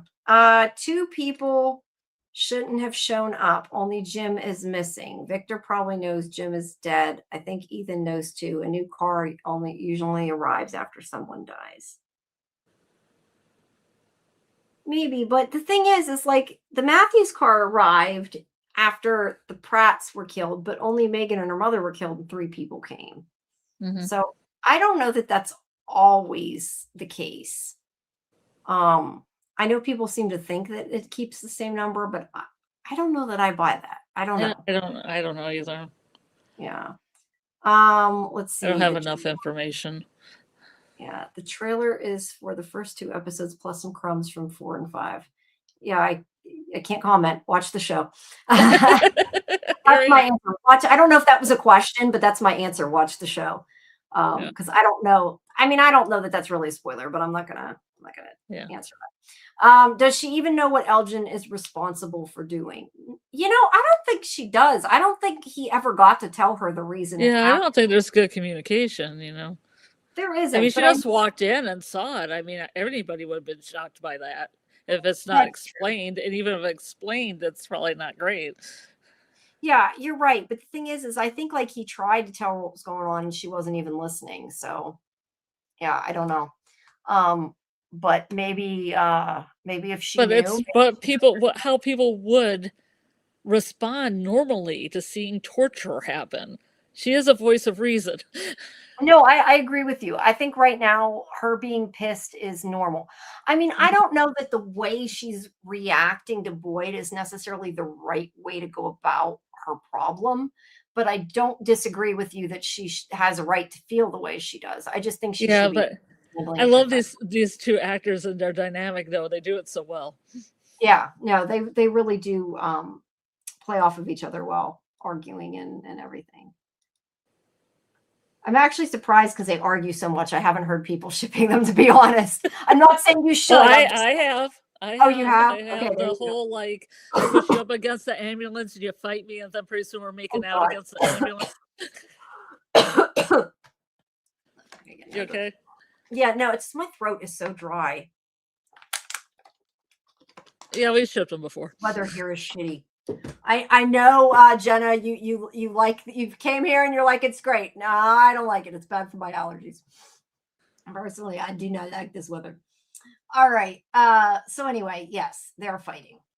Then Boyd makes his way into Colony House, and this is where I said I did not get that was why he was staying the night. But yeah, he's staying at Colony House because he cannot stay at the sheriff's station right now. I wonder why he never got a house and just stayed at the station, like at that room. You kind of I wonder don't like why. know. I Being guess a he didn't. sheriff, being a sheriff is his life.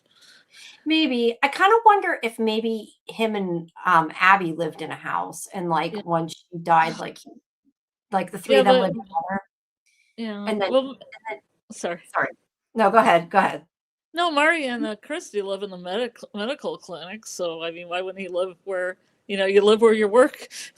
I guess I just part of me wonders if he had a house with Didn't like Elgin. the priests live in the church?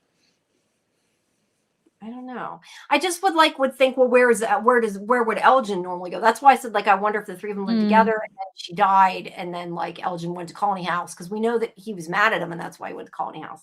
I don't know. I just wondered. Mm. So I missed something. I think Man in Yellow becomes Jim, and Man in Yellow in the past became Christopher Probst Fletcher. I think you said, did I put that up before? I might have put that up. Either that or I heard you say it before. I'm not sure. I heard somebody say it Yeah. before. Might just be I heard you say it. Okay, so he comes to see Donna. He wants to tell them about what is going on. And was there more to it than that? He goes up to see Fatima and Christy, right? I was trying to think what happens in that scene. Yeah. I think it's just him coming in. Okay, so Costa, she goes over to the diner and she's in a bad mood now. And she's got Elgin's eye gunk on her. Yeah, she's trying to wipe the blood maybe off of her shirt. And then she's getting pissed off. And then the radio plays, Send in the Clowns, Frank Sinatra, and ripping off Yellow Jackets. Ripping off Yellow Jackets. So she is not. Well, can I explain that really quick? Yeah, if you have spoilers for Yellow Jackets, please just excuse this for about 15 seconds.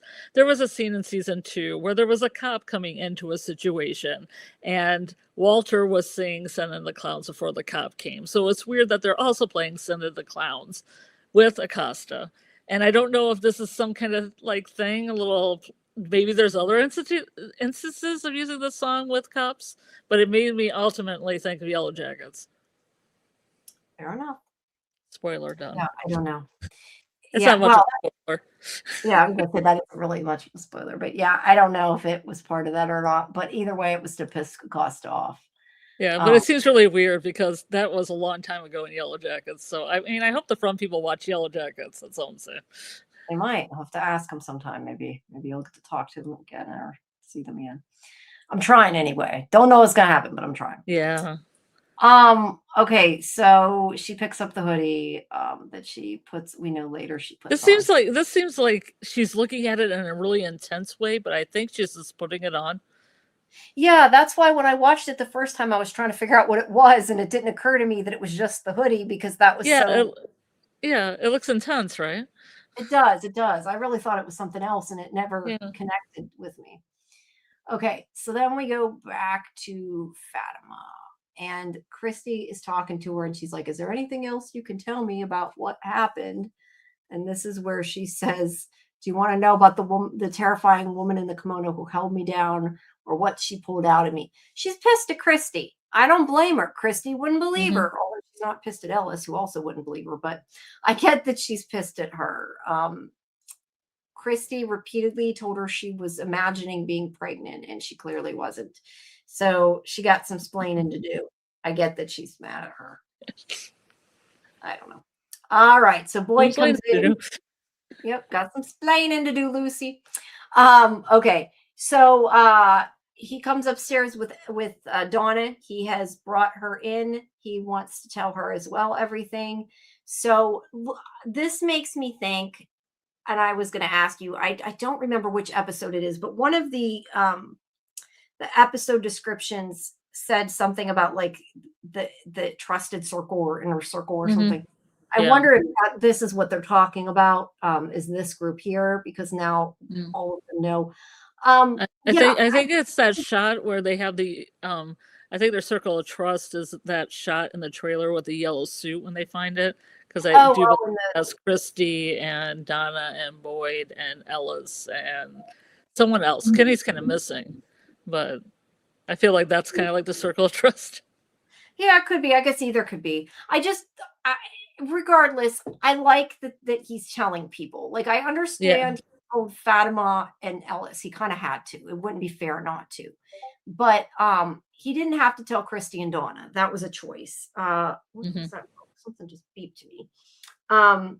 And I enjoy that he told them. I really like that that he did.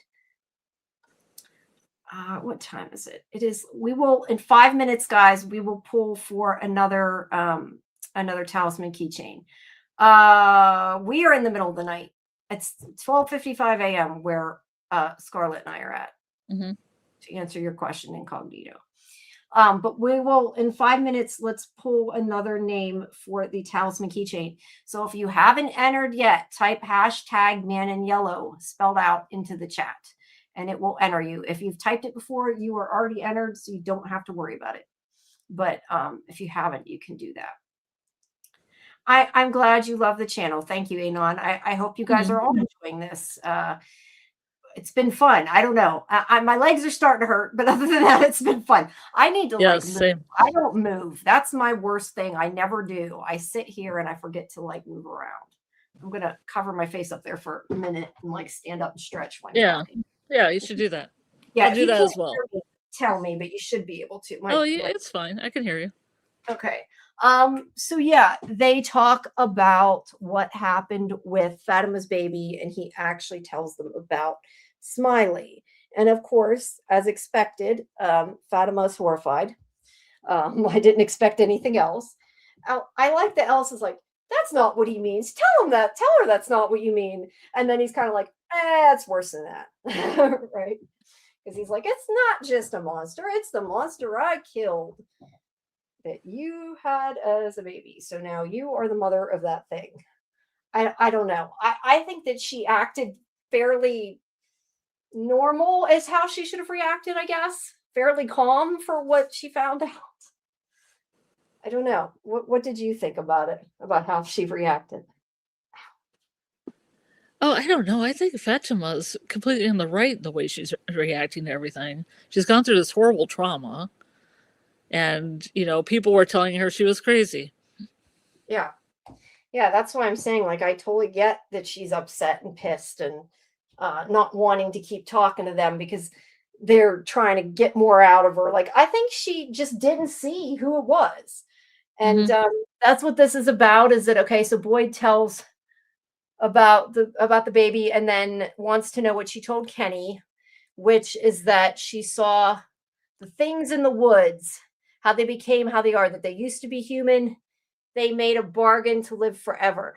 Though, I feel like so much of this was repeat, though. They put this on at the beginning of the episode when she's telling Kenny, and they repeat it now. And like it was in the other episode. I feel like they only needed to do it once. Like we already heard it.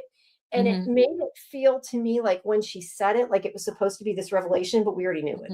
Did you feel like that? Yeah, I thought we were going to get little glimpses or something, like they were going to up their game and maybe show what was in Fatima's head a little bit, but we never get that.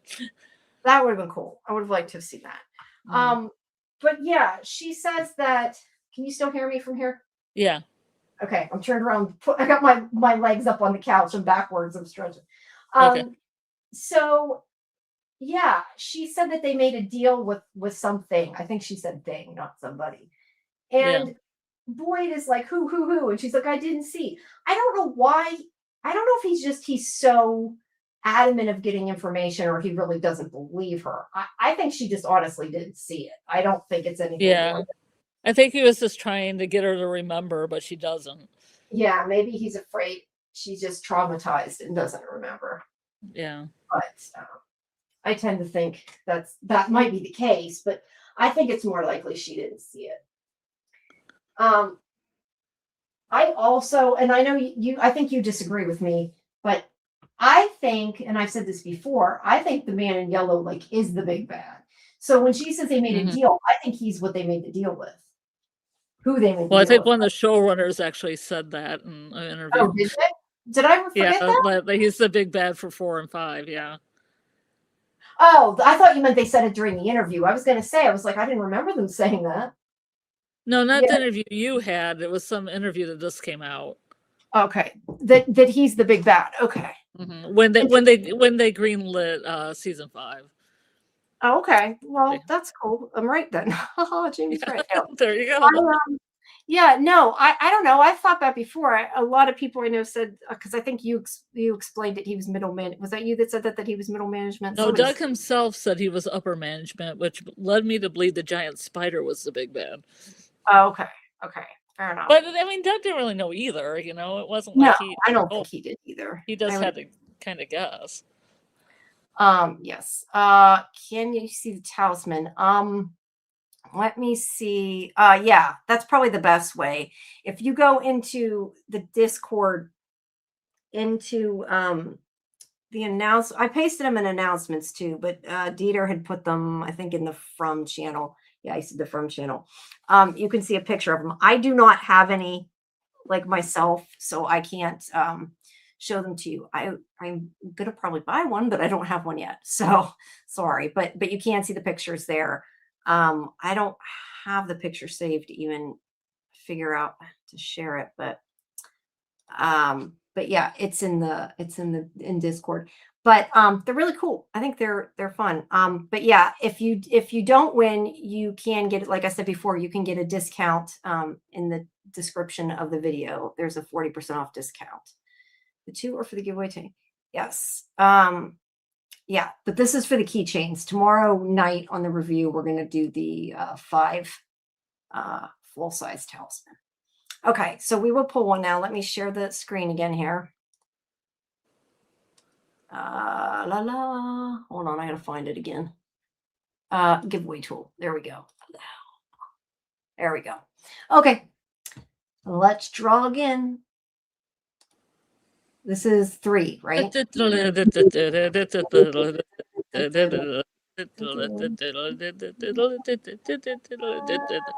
of Westeros. Yay! Congratulations. There you go. You don't need to see a picture because you won.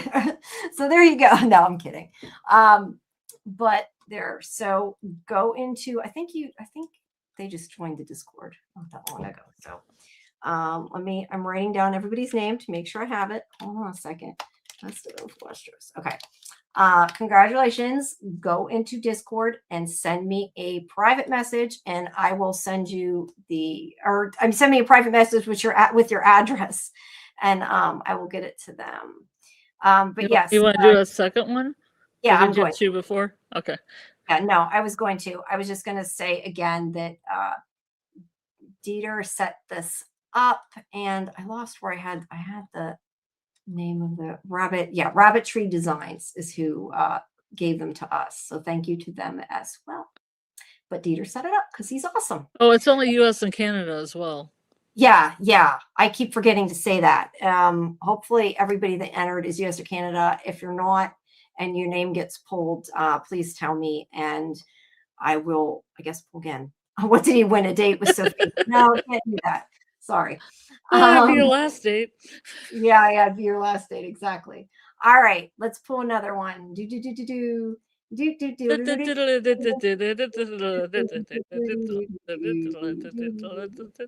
don't even know we're singing the same song. I know. Debbie, yay! Congratulations, Debbie, Debbie. There you go. Yay! Yes, Lori, you weren't here when I pulled it, but yes, you won one, and we'll make sure you get that. I need your address. Just message me your address, and I'll get it to you. Same thing with Debbie. I know you guys are already in there, and you can find me. Okay, let's do one more, then we're halfway through, because really we probably should have done more already. So okay, that's fine. Okay. Pancakes some more. Oh, you're singing Pancakes More. Susie, woo! Yay! There you go. Susie, congrats. I missed something there. Oh, but the date. That's what I was saying. Well, there, you won now. West of Westeros. There we go. Susie, writing it down. Susie, there we go. All right. Let's do one more, and then we'll do some more of the show, and then we'll come back and do the rest. Pancakes no more. Pancakes no more. Pancakes no more. Yay! Congratulations, VB Morris 81. Yes, let me know how to do. Yeah, I'll just give you I'll get their addresses to you, Dieter, and you can give it to them for. You can give the winners' addresses to them so that they can get them out. And like I said, it's in Texas. Yes, that's in the US, so we're good. And again, if you didn't win, you can get a 40% off discount code by going to the description in the video. And a reminder to please like the video, subscribe to Sci-Fi Vision, and hit that hype button if you can, either here or for my interview with Harold. That's always appreciated. All those great things. So yeah, congratulations to all the winners. We have, we did 6, right? 1, 2, 5. 3, 4, 6. Lori, 5. Aeon, Wes, and 5. Westeros. I Oh, have 6. Sorry, I have 6 names written down. Sorry, I No, can't that's count. okay. I'm just saying, yeah, I 6. can't count. So, I have 6 names in front of me. yeah. So we have 4 more to give away. We'll do a little bit more of the Yeah. show, and then we'll pick some more people. Joyce, And- you might win one.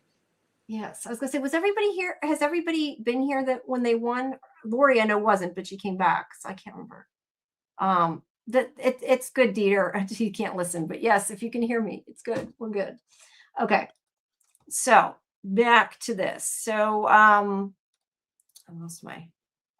There we go. Okay, so yeah, he tells him. Okay, we were talking about what Fatima said. So she did not see who they made the bargain with, and like I said, I do believe that it is Man in Yellow. Personally. Yeah.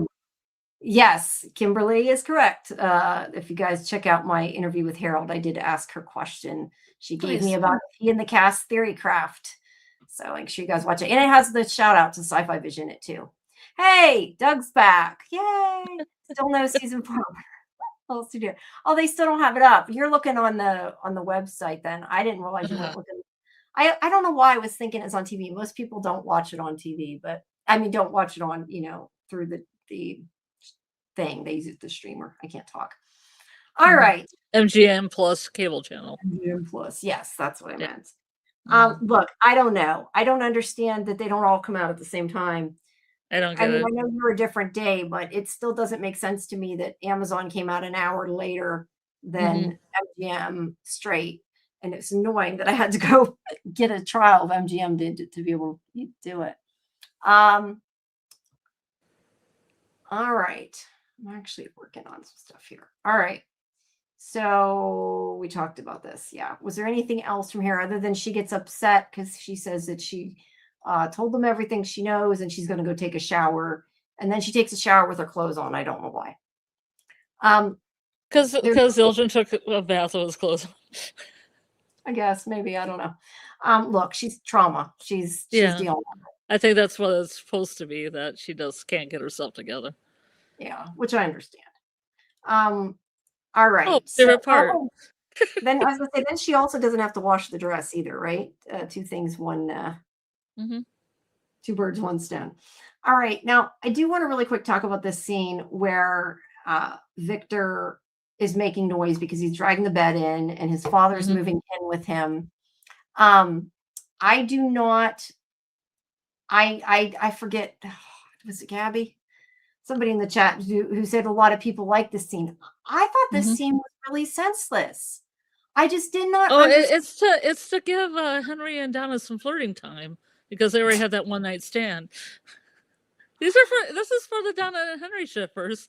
I'm rolling my eyes, Scarlett. Oh, maybe, who knows? But he flirted. I see a little flirtation happening between these two.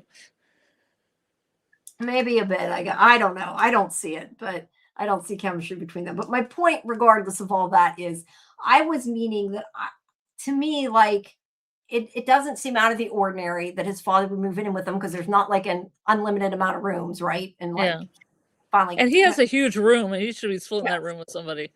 Yeah, he should be. Probably nobody wanted to share it with Victor. Let's be honest. Not to be mean, but probably the case. But yes, I didn't think that it was strange. And the reason I think more than anything, I felt like it was senseless because Donna was in listening to Boyd telling this important thing. And then she like walks out in the middle of it and it irritated me. It split the scene up for me. Well, I think the whole idea was that it's an ensemble cast and they're trying to get everybody some moments here because it's the first episode of the season. Yeah. I get that. You're going to have an influx of new viewers that have kind of binged other things, and this is probably giving them an overview of all these different characters and how they're interactive with each other. That's true. I just feel like Victor and Henry, our father and son, etc. Henry and Donna are lovers. I just feel like, to me, it would have made more sense if the scene took place after they were done their conversation. That's kind of my, it's not that I care about the scene. It's just my gripe is that it split it up because I was like, no, what the hell? Why are you leaving? He's telling you something important. That's what it did to me. It made it like it split the conversation in half, and it was important for us to hear it too. And yeah, that's what irritated me. It wasn't so much their scene as when it happened. But yeah, she goes out and takes a shower. Then we have Kenny and Marielle. And I'm trying to see what the scene's about. Kenny's asking if her father will wake up. She says it's not so much about that as what shape he'll be in if he does wake up. That's okay, Susie. Just in Discord, message me your address and we'll get that to you. But congratulations. What? Baha, what? It's a talisman keychain. Incognito says Civil War is coming in from. You know, I think that they're going to be split too because of like everything that went down in the end of the season once they find out the truth. Good night, Doug. Thanks for stopping by, and we will see you tomorrow. Tomorrow night. Everybody make sure you tune in tomorrow at 8 to see Doug. Oh, I just realized something. It's supposed to be in the chat. You realized what? Kenny's sweater looks like eyeballs, like bloody eyeballs. I can't tell there. It's too dark. I'd have to get. Yeah, I just saw what I've been kind of watching from. I just saw him outside. I'm like, oh my god, it looks like Elgin's eyeballs all over his sweater. Yeah, I'd have to. I didn't notice what was on the sweater, so I can't. Ew. That's interesting if it does. And I think it's weird if it, excuse me, does.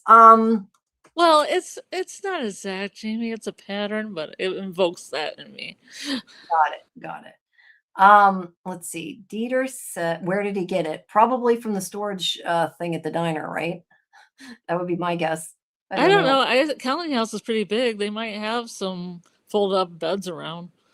Well, they have all those that trunk of clothes that Elgin and yeah, they have that one room that Donna said that there's a bunch of different clothes in there. You know, pick an outfit. Yeah, might have been. Dieter says, I'll help you. Dieter said the graves, the Colony House basement.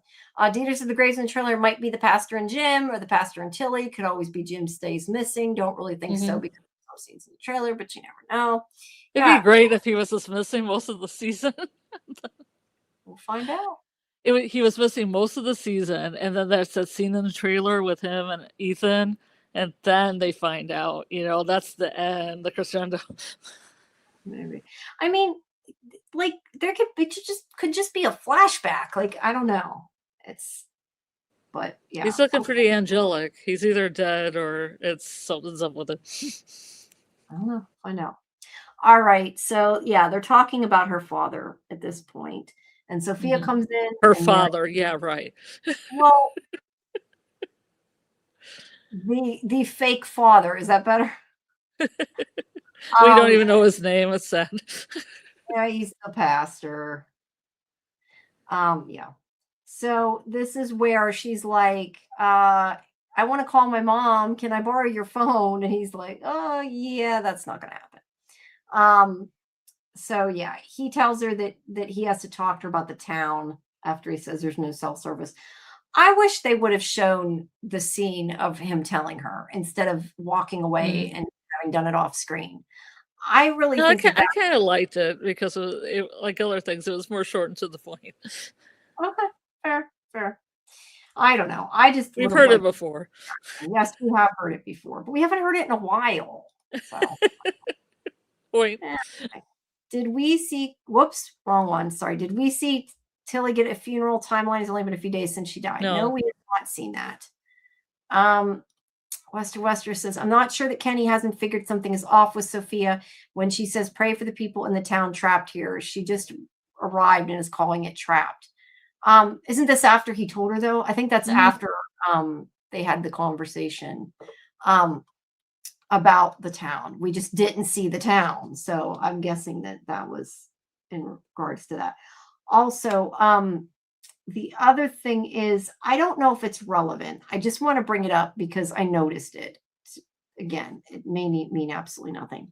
But she actually quoted John 1:5 slightly different than what Mhm.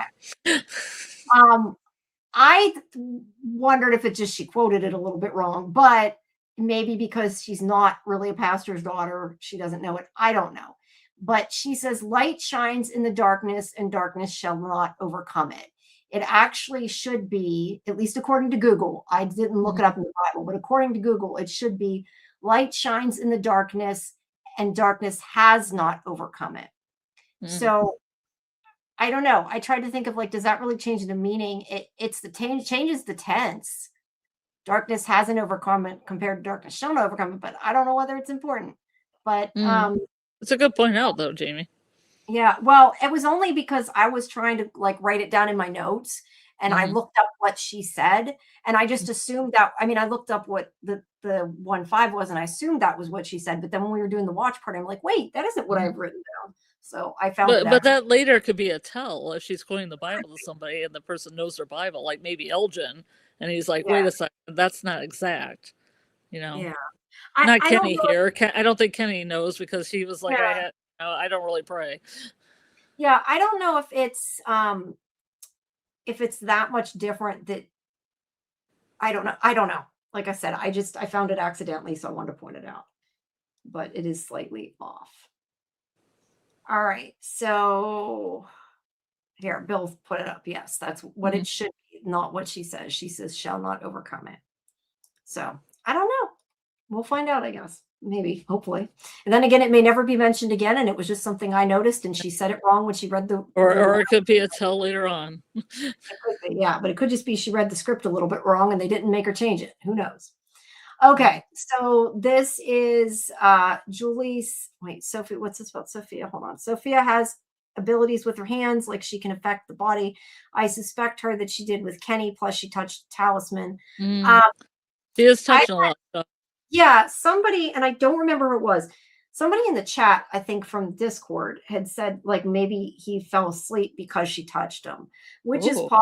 I had not thought of. I'm sorry that I do not remember who said that. Somebody said it. Good night, or not good night. Good day, Dieter. Forgot you're going to work. Have a good day, Dieter. There. Yeah. But so here's again Julie being upset that her father is not home.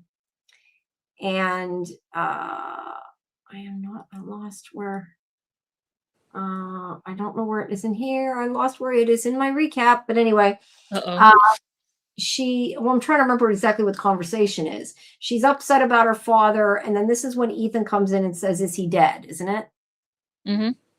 Okay. And then she says to him, I can't find the quote. Do you know what the quote was? Because I can't. Well, I can try to find it on the TV, but this thing has been acting up. It's okay. I just somewhere I feel like I missed something or it's out of order because I had. Oh wait, here it is. Here it is. He says to stop yelling at him and asks if he's dead. And Tabitha says, no. I'm kidding. She didn't. That's surprising. She didn't say no, or oh my god. Yeah. No, she said he's elsewhere. And then Julie says to remember what their father said to them the night their mom went to the bottle tree and didn't come home. All they have in this place is what they believe. So they have to believe good things. After all, their mother came home, so their dad will too. Sometimes I wondered too, like if it is a story, is like just changing it. Like maybe they can just say this will happen and maybe it would, Manifestation. Yeah. Yeah. You never know. You just have to believe it. Maybe. We saw Kenny fall asleep like that on the stairs of Colony House when the Matthews arrived, but he was drunk. True. I'll be right back. I gotta go do something. Okay. I mean, I'll be like 30 seconds. Okay. Good night. I was gonna say I'm not sure if West of Westeros is leaving or Aenon is leaving, but whoever is leaving, have a good night. All right. So yeah, she's telling Ethan not to worry. And then we have this scene with Kenny and Sophia, and he, I guess, just told her about all the monsters. And this is where he says the talisman has to be hung up, and she asks why, and she says, actually, this is where she said the quote. I had it in the wrong I think I got ahead on some of the scenes. That's why I couldn't find it in the recap. But where she says about the darkness. But he says he doesn't know why it has to be held up, and he does tell her not to touch it when she goes to touch it. As for I lost where somebody had said it. I don't know where it was at. Somebody said something about her touching the talisman. But I don't know. Like, I kind of feel like she oops, my chat. I'm trying to see the chat here in Discord because some of the stuff isn't getting okay. You guys are using emojis. That's why it looks all weird in StreamYard. She did touch the talisman, but I think she can because she's not a monster, just like she can be out during the day. I don't think, I mean, she's a monster, but she's not the monster. You know what I mean? She's not like the other monsters. So the fact that she touched the talisman to me doesn't necessarily mean a whole lot of anything. I don't know. The residents don't know that she is the villain. Kenny should be doubtful because she wasn't freaking out. We don't really know how much, yeah, we don't really know how much she freaked out because we didn't see the conversation. But yeah, she doesn't seem to be freaking out, which I kind of have a problem with. But Well, yeah. she already freaked out so much with the accident. She's got to calm down eventually, or she's just gonna like have a heart attack. Yeah, well, maybe. I mean, she could. You never know. I don't know why. I hate when like the YouTube chat updates and StreamYard doesn't. Trailer for the next episode is out. Okay, well, when we're done, you can all go watch the trailer. Preferably don't do it till we're done. The man in yellow is a day walker, so he's probably immune to the talisman, is what Alice said that is not showing up in StreamYard for me to put on the thing. So yeah, that's what Alice said. Sorry that I can't. It's not showing. I don't know why it's not updating all of it, but it's not showing up. Bill said, I also suspect that the entity in yellow touched Marielle, Randall, and Julie noticed Jim's eyes when he expires. You think that's because he touched him? I kind of wondered. Really glossy. Yeah, but I wondered if that was maybe just supposed to be because he lost like a lot of blood. I don't know what happens to people if they get their throat ripped open like that. Maybe that happens. I don't know. I didn't really think too much of it, to be honest. But I could be wrong. I don't know. Okay. So yeah, she touches the talisman. Sorry, you were gone when I was saying, I think that she's not like the monsters. I think she can touch the talisman just like she can go outside in the day. To me, that was not a big deal. Was that a big deal to you? Because it seems like to the people in the chat, some people thought it was a big deal. You there? You're muted. Oh, Did you ask me a question? Well, I got up for 2 seconds, Jamie. Sorry. No. I just thought I thought you weren't there. That's why I was like calling you. Go ahead.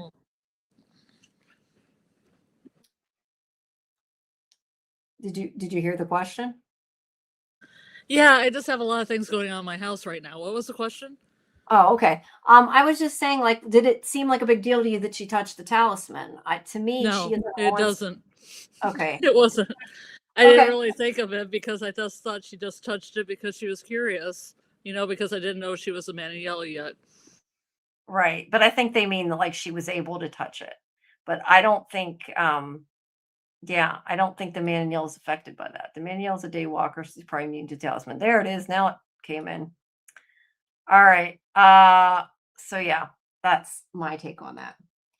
And there's the praying. See, that's why I said I was way ahead. I was way ahead with the pictures and the recap. That's why I was lost, because there's the shower. We already talked about that. All right. So this scene is important. So let's talk about this scene. We're getting closer to the end finally. Okay. So Donna tells Boyd that a lot of people want to know what happened down there. I remember when we watched this scene in the trailer, there was some discussion of by down there, did she mean in the tunnels, which is what I said. Mm-hmm. She still doesn't specify. I thought she meant in the tunnels. I still think she means in the tunnels. Because she just means you told me this, you got to tell everybody else this. I don't know that he will. I don't know if it's really the baby thing is really everybody else's business. I don't know. Just because I think like everybody would be scared of Fatima, maybe he shouldn't, but I guess we'll find out. But he doesn't even answer that. He just tells her about the car that crashed the pastor. It looks like he had a stroke or a seizure. And when he crashed in the sheriff's station. And this is when he talks about Sophia, and he says the girl can't be more than 15 or 16. I'm like, really?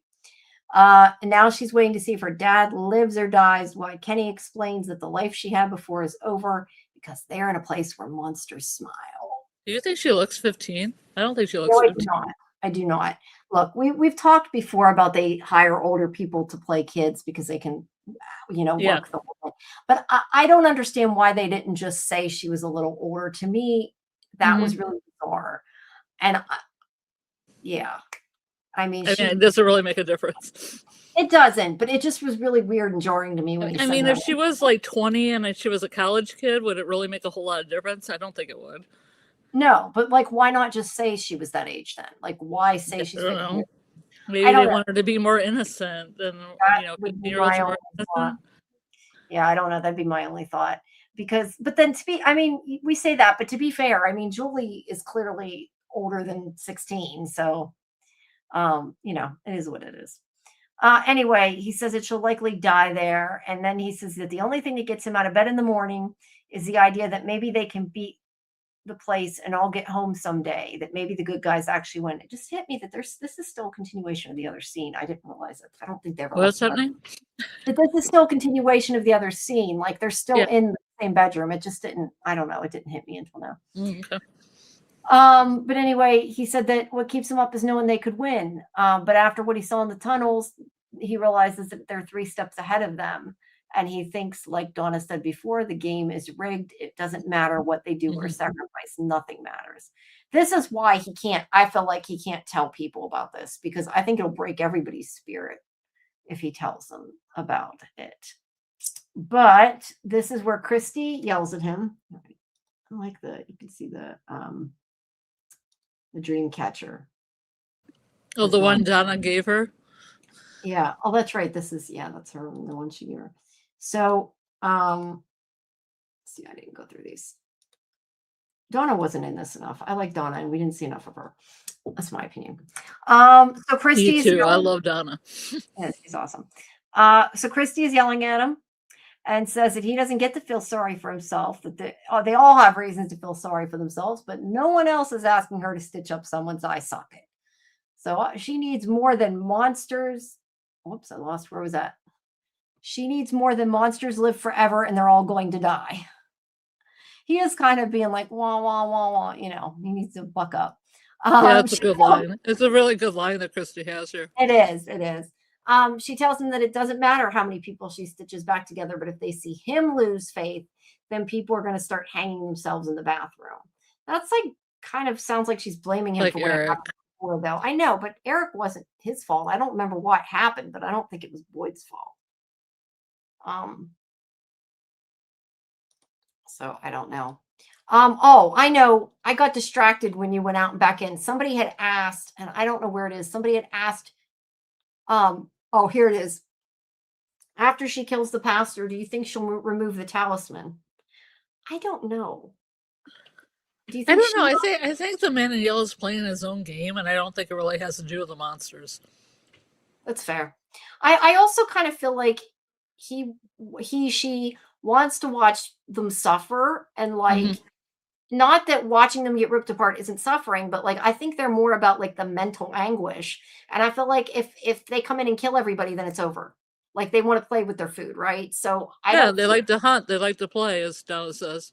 Yeah. So I don't think so. I mean, that's, who knows, but I don't think so. No, I lost where it was to take it off. Incognito said it might I assume she means touching it might cancel the talisman effect. I don't know. That's kind of, I would say I don't think so, just for the same reason. Incognito also says, I'm not convinced the talisman are effectively working, maybe part of a fromily trick. I have heard that theory, and I think that is very possible. I definitely think that's possible. And Kimberly says, I think the man in yellow wants them to destroy each other, right? Yes. Tearing apart does seem that way. Yeah, and I do want to talk about that once we get to that scene, but let's move on and get to there first. Okay, so Ellis says he agrees with Christy. You know, they need him. He can't break, and he hugs him. And then, okay, so here's this scene, which is important, which is that they hear something. The Matthews family hears something in the kitchen. And they get up and they go in, and there is a pot of shit on the floor. I don't know. It looks gross. This is stew that Julie was eating it. She had a bowl of it. It was like some stew or something. Gross to me on the screen, but I don't know. Wait, Christy's not blaming Boyd for Eric's death. That was after the Colony House massacre, Kevin's fault. She's saying that might happen again. Yeah. Why was Eric's death wasn't? Oh, it was after the massacre. I couldn't remember why he died, to be honest. He just lost hope. Yeah, but I didn't realize it was after the massacre. Okay. All right, so they come in and they're shocked, and we've seen this in the trailer. The cupboard doors are opening and shutting on their own, and a book flies across the room. Yeah, what do you make of this? Paranormal activity is happening. Yes, but they need to call Ghostbusters. They need to get the Ghostbusters car into Fromville. I did not. Bill says Ghost Jim. Do you think it's Jim? Or do you think it's somebody else? No. Part of me wants to think that he's communicating with them, but then they had the other entity that was flicking the lights and stuff, so who knows? Yeah. No, I don't know. I feel like it's maybe too early to tell. But yeah, it could be cool if it's Jim. But I don't know. Which character's ghost is pissed? I don't know that it's trying to get their attention more than anything. That's what I'm thinking with the flickering lights too. It's kind of the same thing. Yeah. I think the talisman only works on the original monster residents that believed in what they represented. Yes. All right. So there isn't very much of that. They don't really go into that ghost thing. And that's it. And then we have Kenny asleep, and she goes over to the pastor, and this is interesting when she touches him and she's like, "Wake up." And she commands him awake, and there he is. He wakes up. I like that you had two pictures. It looked like his eyes. Yeah, I actually skipped some in between to get that because I thought it worked. Nice. Good work. Yes, thank you. So I guess he still can't move though. Later he has a tear coming down his face, but he can't. Yeah, because he can't move. Yeah. Yeah. I do wonder, like, she is in human shape still.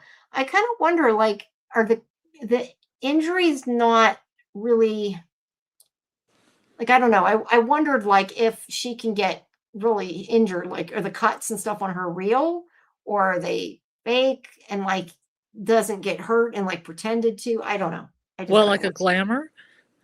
Not necessarily glamour, but like that she doesn't feel. I just wondered if she actually feels the pain, or if it just really doesn't hurt her. Or maybe she likes it. She likes it. She might.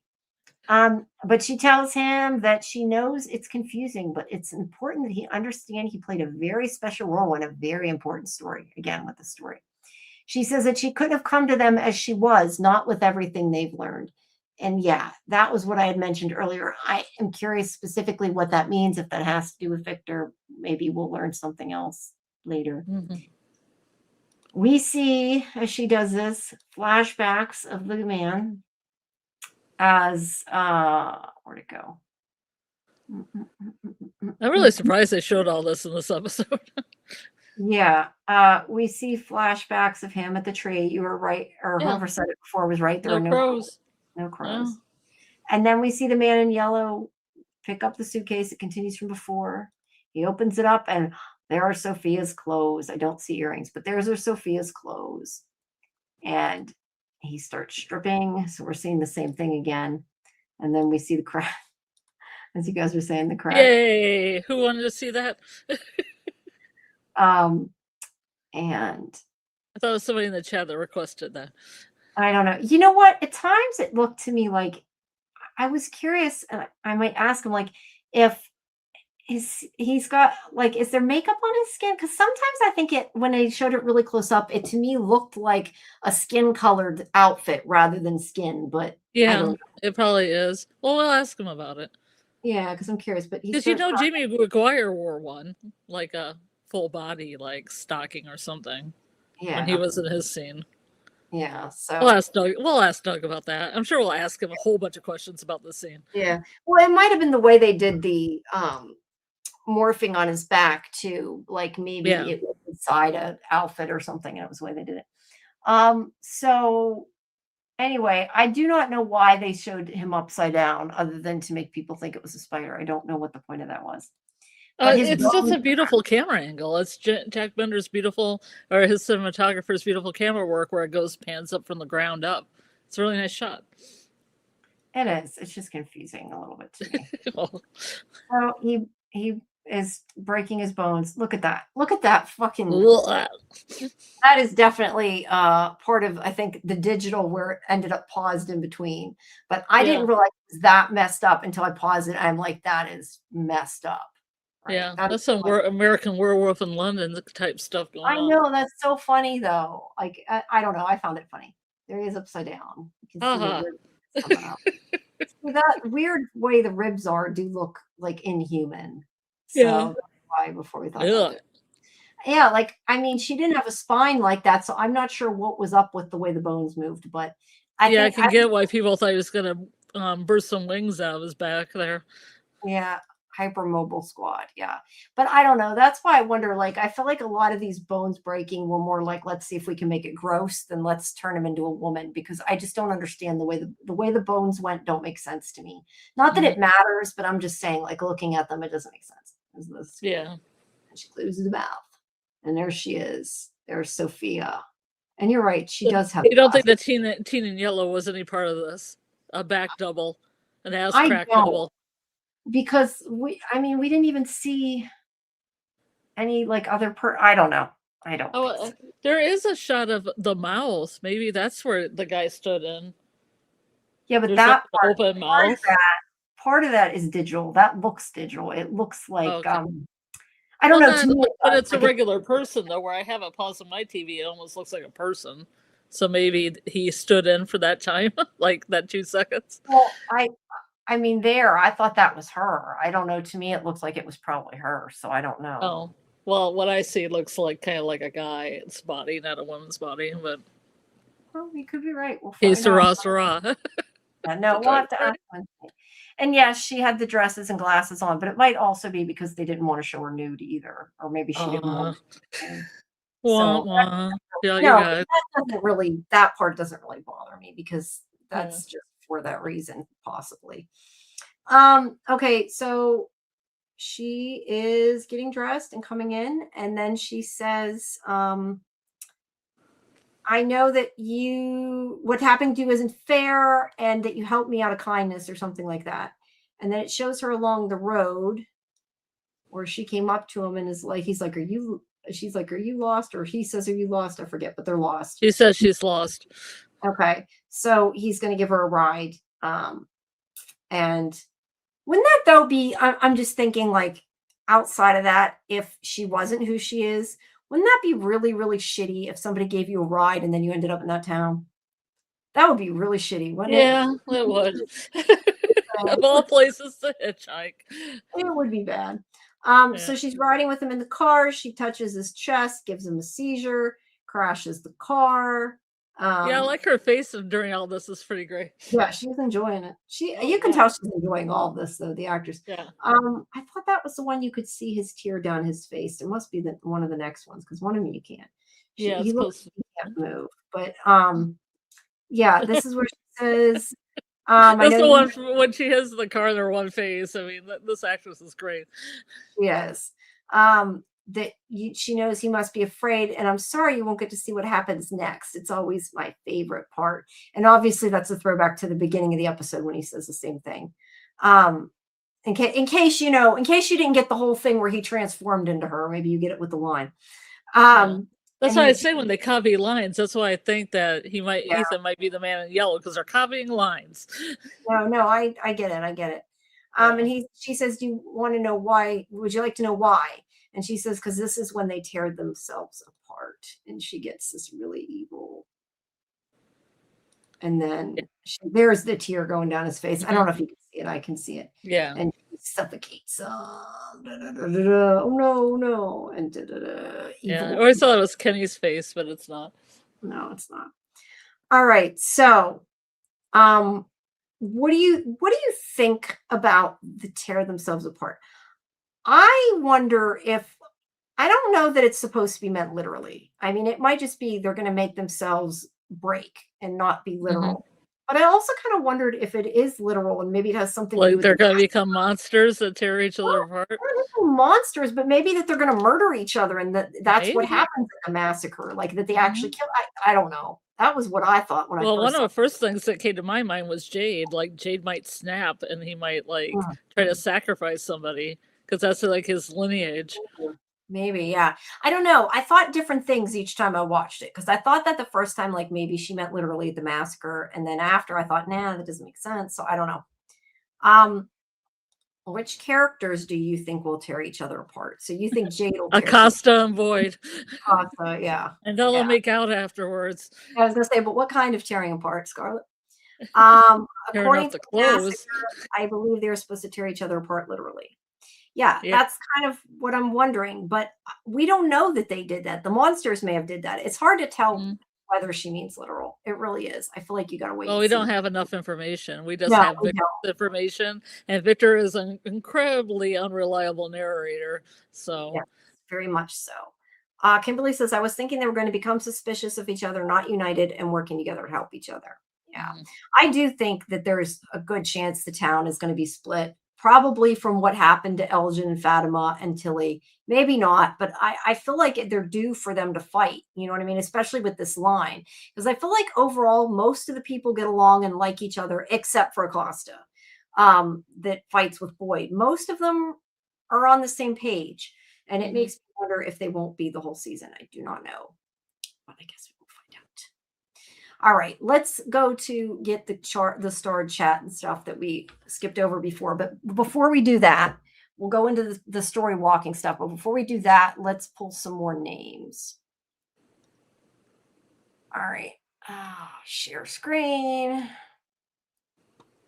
And we're going to share lost StreamYard giveaway tool.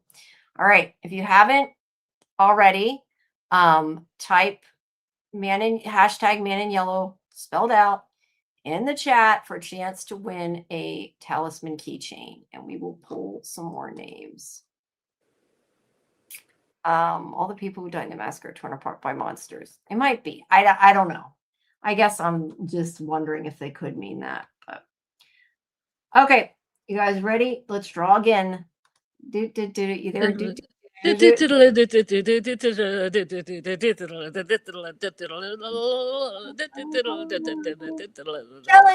Woohoo! Congratulations, Kelly.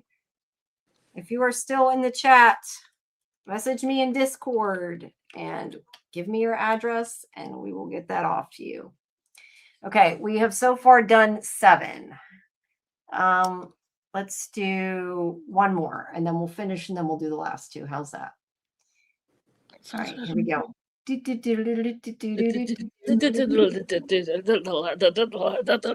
Duelist me. Mackie, where's my bell? Ding, ding, ding, ding, ding, ding, ding, ding, ding. Okay, congratulations, Mackie. All right, we have 2 more to give away. Let's okay. Let's finish up these questions and then we'll do the last 2. Okay. Fletcher had said, I think Martin was a story walker, not the man in yellow. I think man in yellow is older and bitter black, an older and bitter black boy and white. I still go to black and white. Boy and white. His speech towards Julie and Jim gave me Randall vibes as well. Don't know. Everybody thinks everybody's Martin. I've said that before. All right. Just me. It's crazy how future Julie can seemingly control her story walking. Do we really see that? She was just she says, I think this is where it happens. I don't think she's really. Oh, okay. Yeah, that to me just means she's trying to save him, not necessarily that she controls him. I mean, maybe. we don't. To be fair, we don't know how far in the future that is, right? I mean, we know it's in her future. That's all we know. For all we know, Yeah. it could be the next time she travels. We don't know. Yeah. All right. Gabby was talking about the seizure. Maybe he had the seizure when the man in yellow spoke to him. I'm assuming she means Elgin. Maybe. I don't know. Do you think she means Elgin? Yeah, but the pastor didn't really. Well, I guess he maybe did have a seizure, but I'm assuming she might have meant Elgin when he heard voices. But he didn't hear. Oh. He didn't hear voices, but I thought he heard the kimono lady. So I don't know. Mhm. I don't know. That's what we get, I guess, for saving it so far till the end. Sorry, Gabby. If you're still in the chat, let us know exactly what you meant. Okay. Fletch says, I just praise the showrunners for creating such a well-structured world. This is all fantasy, yet we make millions of theories about it, and they still manage to, to surprise us. Yep. I am enjoying it immensely. As long as they just don't do these promo videos that give it away. Yeah. Well, to be fair, we could be like Karen and AJ and refuse to watch the promo videos, you know. Which I do so much recap shows I kind of have to. Yeah, well, I'm kind of like, I want to see this. Or else people will be talking about stuff in the chat that I have no idea about, and I like to have that knowledge, you know? Knowledge is power. Knowledge comes at a cost. I guess Yeah, it comes at a cost. It causes a lack of sleep. Yeah. All right. Must be tough to be I'm assuming that's story walker, Julie. All this time jumps must suck. Yeah, if she's flipping and looping through time, I agree. I don't know if she's going to have, like, you remember Legion where they had the time walker and she got a bloody nose each time, or she was losing teeth? You know, like often you have a consequence for doing it. I don't know if Julie has any consequences yet. Not yet, other than a bad haircut. Not yet. Sorry, but it is. Yeah, That's definitely a wig. What? Yeah, a bad wig. Yeah, I really don't. I was going to see. I don't know. But it's interesting to think that maybe she could. I hadn't really thought about that, so that's interesting.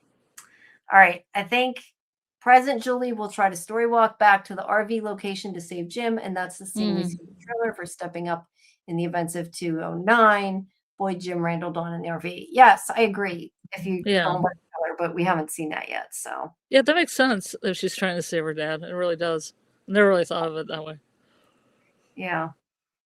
Yeah, because she sees him there, so that makes sense. I'm intrigued to see if Victor recognizes Sophia. Maybe Manuel used her in Miranda's cycle as well, or she's from that cycle. It's possible. I guess. We don't know how, like, if she was a dead person, when exactly she died on the timeline. Yeah. I tend to think, though, Victor is not going to know her just because, like, the whole thing about I couldn't come to them as myself because of what they knew. Then why would you come to them to somebody else they knew? Like, that to me kind of defeats the purpose. Yeah. That's the way I'm looking at it. I don't know. I'm just looking. I understand. That makes sense. All right, good. Jamie's smart now. Victor counting. You are. You don't give yourself enough credit. Well, I have a bad memory sometimes and I feel stupid. Victor counting on his hand when Sophia and her dad got into town. I think we'll see Victor figure out something doesn't belong. Maybe. Well, he didn't trust Elgin, so maybe Victor does have some. That's true. That's true. Good observational qualities. Yeah. Julie might see the real Sophia when she story walks to her cycle as well, so she could connect the dots and realize it's a trap. I like that. I like that. I hadn't even thought of that. Interesting. Yeah, I'm still thinking about that's interesting. I hadn't thought about that because if she goes into the past or the future, maybe she would. That would be interesting. All right. Sophia's conversation with the pastor was like the writer sending a message directly to the audience. Yeah, kind of. By the way, do we think she can go to the future too, or just the past? Because clearly that was, or it seemed it would have to have been Julie's past because she knew he was going to die, right? But do you think she can go to the future, or do you think she can just go to the past? Oh, this in a general sense? We're not talking about Sophia and the pastor here.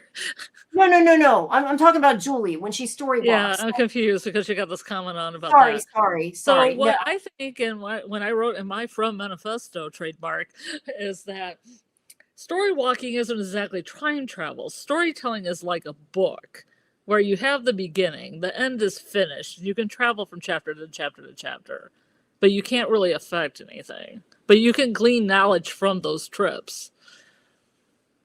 All right, fair. I just I don't think it's the same thing as time travel. Other people say it's just like time travel. I don't think it is like time travel. And it's I don't also kind of like the movie Synchtronic, if anybody's seen that, where everything is kind of like on a record. That's you've the one seen that Synchtronic. dog got left behind, isn't it? Oh, the dog? That's what I remember about that. I did not like Yeah, that. I know, Jamie. I'm sorry.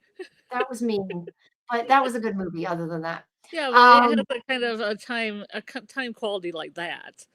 yeah, yeah. And that's what I was gonna say. Like, I guess then, let me ask you this then. Even if it's not quite time travel, do you think she can jump to the end of the book that hasn't been written? Yes. Okay, fair. It's been written. Well, okay, that's true. Yeah, I know. I know. Ethan said like the chapters had already been written. Okay, Yeah, I'll take that. You're right. But Okay, to me, I feel like she should be able to technically. But then again, the Que Sera Sera theme song says the future's not ours to see, so maybe. I never thought about it, but that song actually does kind of connect with it, doesn't it? Yeah, because if they chose that, maybe the future isn't what, Yeah, no, it's but not ours to see. also, whatever will be might also mean whatever happened, as we say with From. If it happened, it happened. The thing that sucks for Sophia is if she doesn't die or just disappear, she would give away that she's not human. She can't change into a new person without something happening to Sophia's body. That's interesting. She doesn't really have a body, though. No, but I think what they're saying is like if she got killed by a monster or something, like she would not die and they would know that she wasn't human. Oh, okay. I get it. A little like immortality thing. But she'd have to be like killed, like almost killed for that to work. So I don't know. Yeah. Maybe they just think she didn't die. All right. Well, she could also pretend she's dead too. That too. Well, but Christy would probably know if she's dead or not by checking. Well, she'll just do her little mind meld, her little Jedi mind trick, and she'll touch Christy and she'll say, "I am dead." Maybe. Victor seeing Christopher and Miranda could have broken him, and maybe we see that same with Ethan becoming more repressed as he sees Tabitha with Jade. Perhaps. I don't know. Maybe he'll accept Jade as a stepfather. Maybe. David says, this place is Breaking Boyd, showing us how the man in yellow was broken and repressing Ethan, showing how Victor was repressed. I'm not sure who he's saying there is the man in yellow. I'm a little confused by that. But there's a lot of repression, that's for sure, in this show. I would agree with that. But I don't know. Do you I'm confused by that a little bit. It's probably because we put these up and they were from other parts of conversations and I didn't realize it. And that's my fault. Alice, what I mean is she might have canceled the talisman effect. I said that before when she touched it. All right. Let's see. Geez, we got a lot more stuff, don't we? Okay. Where did we leave off? Congrats to the winner. That must have been about where. Martin might be a story walker, and that's how he knew Julie, not just because she story walked, but because they met each other in a different time for him earlier. Very possible. And by the way, if you have, more to comment on these, please do. I'm just trying to go through them. I'm kind of fading fast here. We're like I know I'm getting 3 hours and change. I know. I thought we were going to be done by like 12:30. Oh, I didn't expect to be done that early for the premiere, but I was hoping by 2. Yeah. It's been 3.5 hours. Okay. The injuries of the massacre look like it's monsters who did them. I would agree with that, but who knows? We don't know. She might not have meant literally. She might have meant literally. Billy's ripped open is their way of killing. That is true. Incognito. If Tilly was the man in yellow, it would make sense for Elgin Caesar on the bus. You think Tilly's the man in yellow? Okay. Interesting. I haven't heard that one. I guess I think Martin would have been like Boyd's past. Like everyone thinks Randall, but I don't know. That's more Martin. No, I think that Randall's is going to be the new Martin, not reincarnated, but there has to be somebody that holds the worms or whatever. So if a monster gets killed, they can get revitalized. Yeah, maybe. It could be any. It could be any plague you want to. It could be frogs, locusts, whatever. Yeah. If the monsters were getting them, why were they all outside? You mean in the massacre? I I don't mean, know. I kind of assumed they were attacked on the road and then like it became morning, but why were they outside? I don't know. Maybe Sophia removed all the talismans and that's where they had to go. I don't know. No, I don't know. That's something I hadn't thought about, Joyce.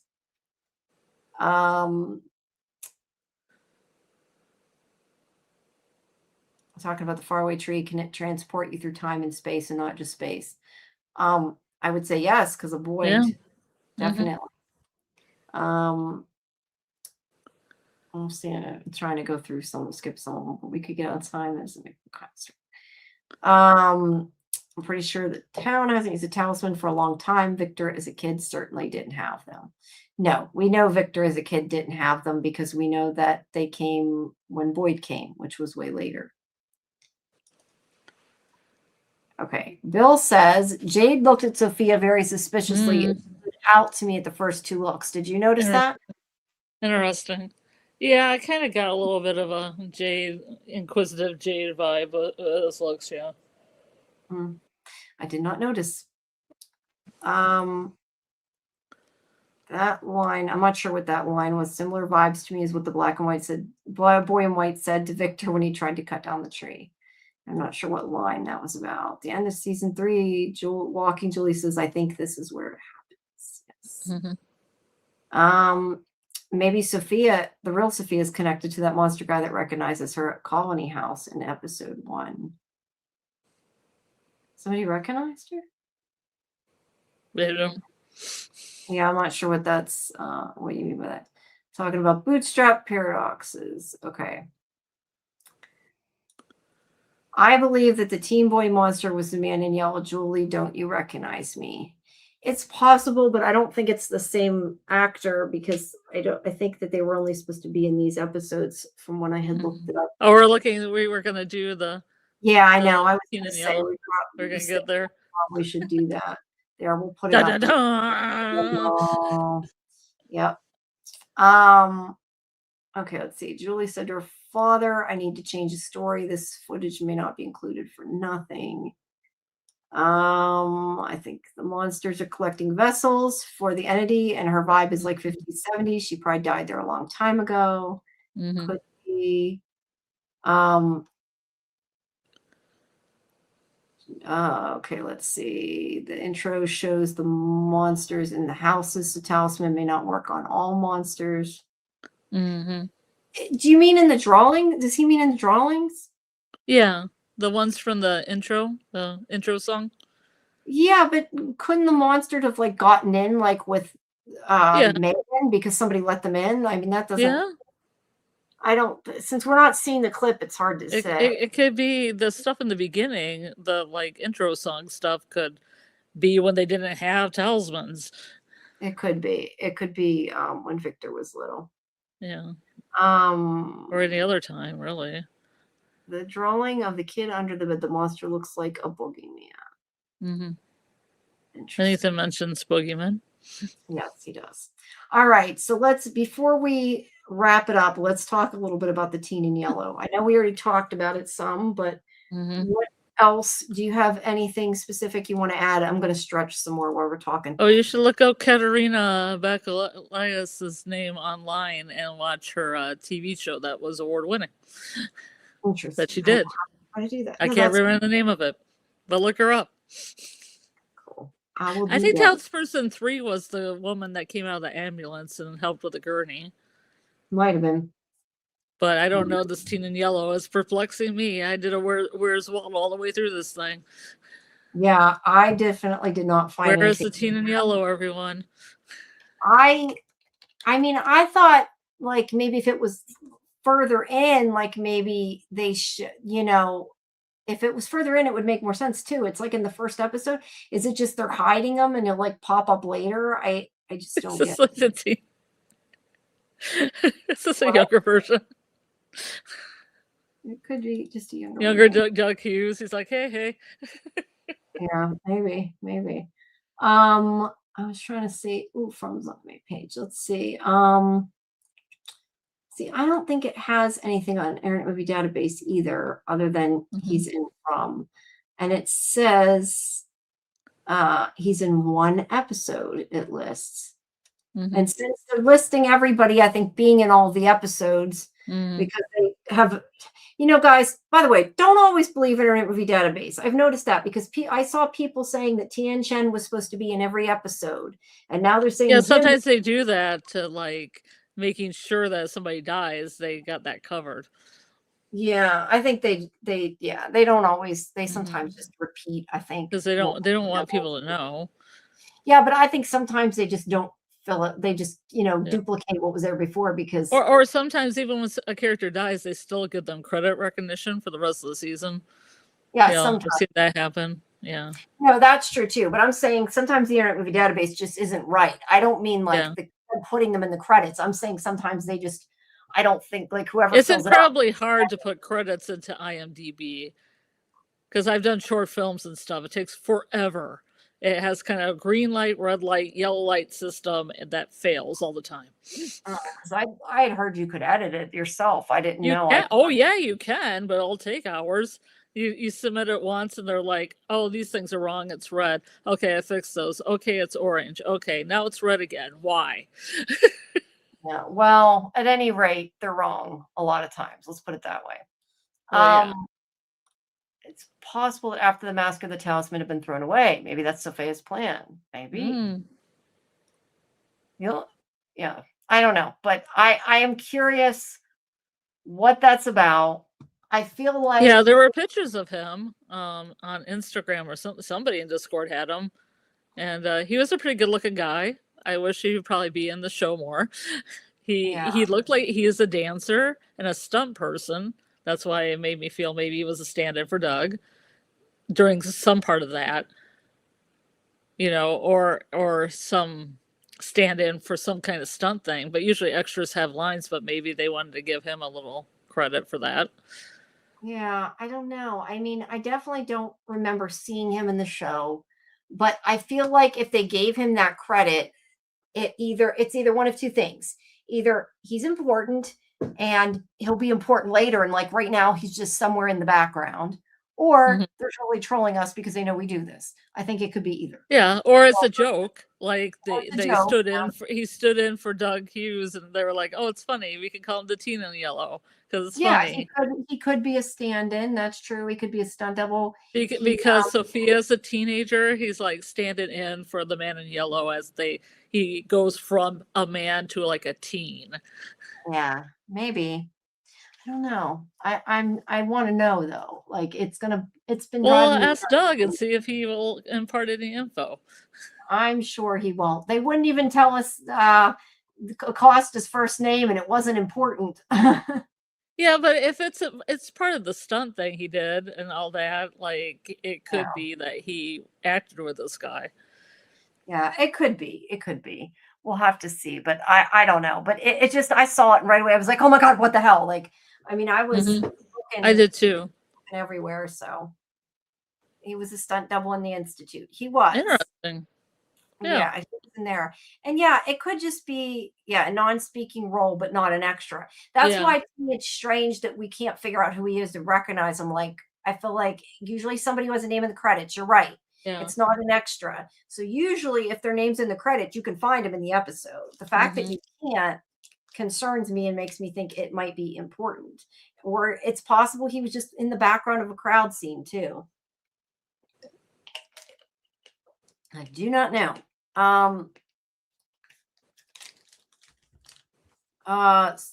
Incognito says Sophia's plan is to watch them tear them apart. So removing the talisman, accusing someone lie, all that devil moves are to be considered. Definitely. All right, let's do. Maybe everybody will get that mole plot line that they all want, where they're all calling each other moles. Yeah, maybe it's possible. All right, let us do the rest of the giveaway here. For anybody who missed it, if you want to win a talisman keychain, put hashtag Man in Yellow spelled out in the chat, and you will get an entry. You can only have one entry. It won't work if you do it more than once, so don't bother. I mean, you can, but it's not going to help. We have, how many did I say we have left? We have 2 left. I already forgot how many we picked. 1, 2, 3, 4, 5, 6, 7, 8. Do you have 8 too? Yes. Okay, so 2 more of these. We'll pick 2 more, and then tomorrow, make sure you come at 8 Eastern. We're having Doug Hughes, the man in yellow himself. You can ask him your questions. And then at 10, we have our review, which is with me, Karen, and AJ. And we will give away 5 full-size talisman then. So make sure that you join us. And please make You know sure what? He's also at the end of the list. It says an order of appearance. Ooh. Ooh. That's true. I had not So even he thought. appears after town person number 3, which I think is the lady that comes out of the ambulance. So it has to be past that. Yeah. Well, if it could He's then. standing in the back of that shot. Wait, he's in the woods. We should have No, split but up I a mean, bunch of. you're right. It could have, I guess, be something to do with that. Maybe. I don't know. I guess we'll find out. Well, I thought that maybe if Doug could have been a certain way or do a certain thing, maybe they had a stunt double into it. They could have. They could have. You're right. They could have. Or a certain prosthetic that maybe didn't fit his body or something, but would be okay on a teenager. I mean, younger guy. This guy isn't a teenager. Right. I just wouldn't think that yeah, he's not really a teenager. I just wouldn't think that they would give him a name in the credits if that was the case. That's why I questioned that. But I don't know. Even if it's funny. Yeah, I don't know. Yeah, but the thing is usually, I could be wrong. This you can also ask Doug. But I think that, like, if they get a name in the credits, I think they have to pay them more because they have, it's like considered. Well, maybe if it was a stand-in, he had to do a lot of that prosthetic work or movement work. Right. But what I'm saying is I don't think that usually gives you a credit. And I get, like you're saying, what I'm saying is I don't think they'd give somebody a credit just to be funny because I think that means they have to pay them more. I could be wrong, but I think like when you get a credit. Well, he could be a higher scale for the body work that he has to do. Maybe. I don't know. And you're right, Susie, they might just want us to go nuts. I would agree with that. Crackgate. Yeah.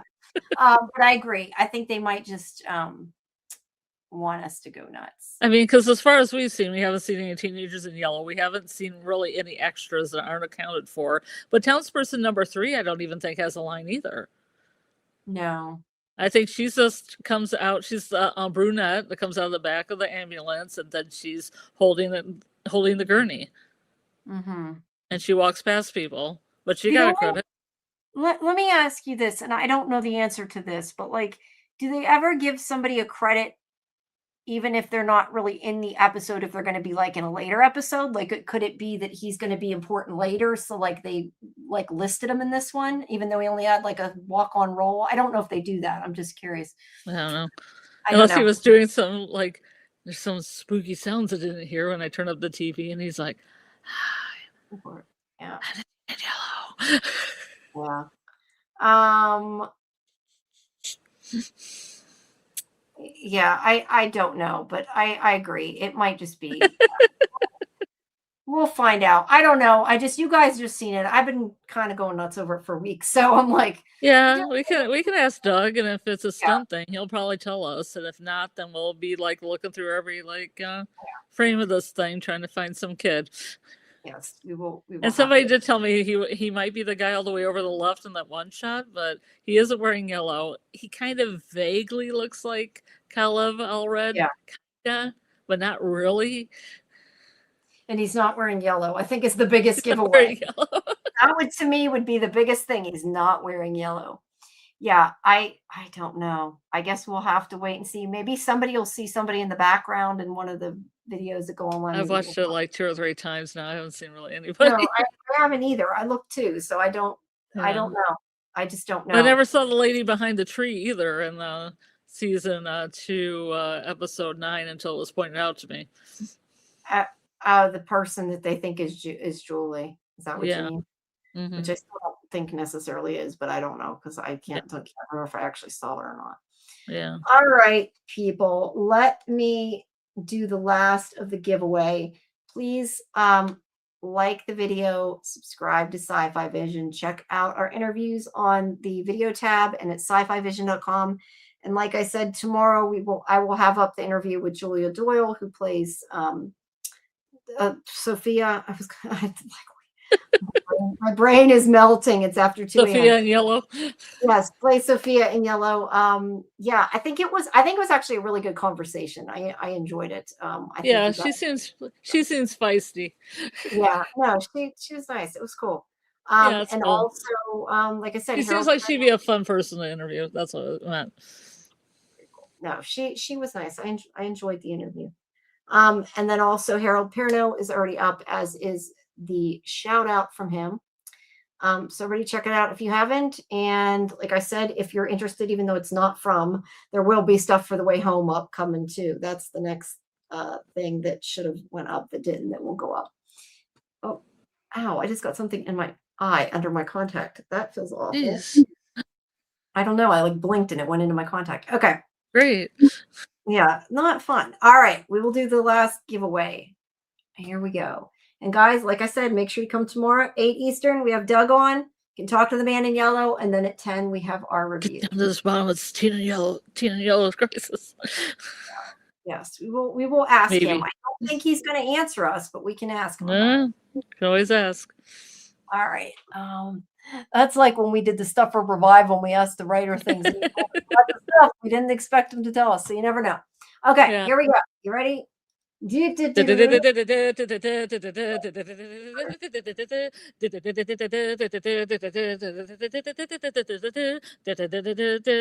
Oh, woohoo. I don't know why I was thinking we all wanted one. Congratulations. Hi. I do not know if you Hopefully are you're in the US or Canada. Yes, you need to be in the US or Canada. I keep forgetting to mention that. I'm not sure if you're a member of the Discord or not, but if you aren't a member of the Discord, please join the Discord. That the link is pinned in the chat, and send me your address and DM me your address, and we'll get those out to you. Okay, one more. I lost the tab. Here it is. Okay, one more. You guys ready? Last one for tonight. We do, like I said, we do have full-size talisman for tomorrow to give away too. So thank you again to Dieter for setting it up, and to Rabbit Tree Design for supplying them. And if you want one and didn't win one, you can get a discount in the description of the video. Here we go. I thought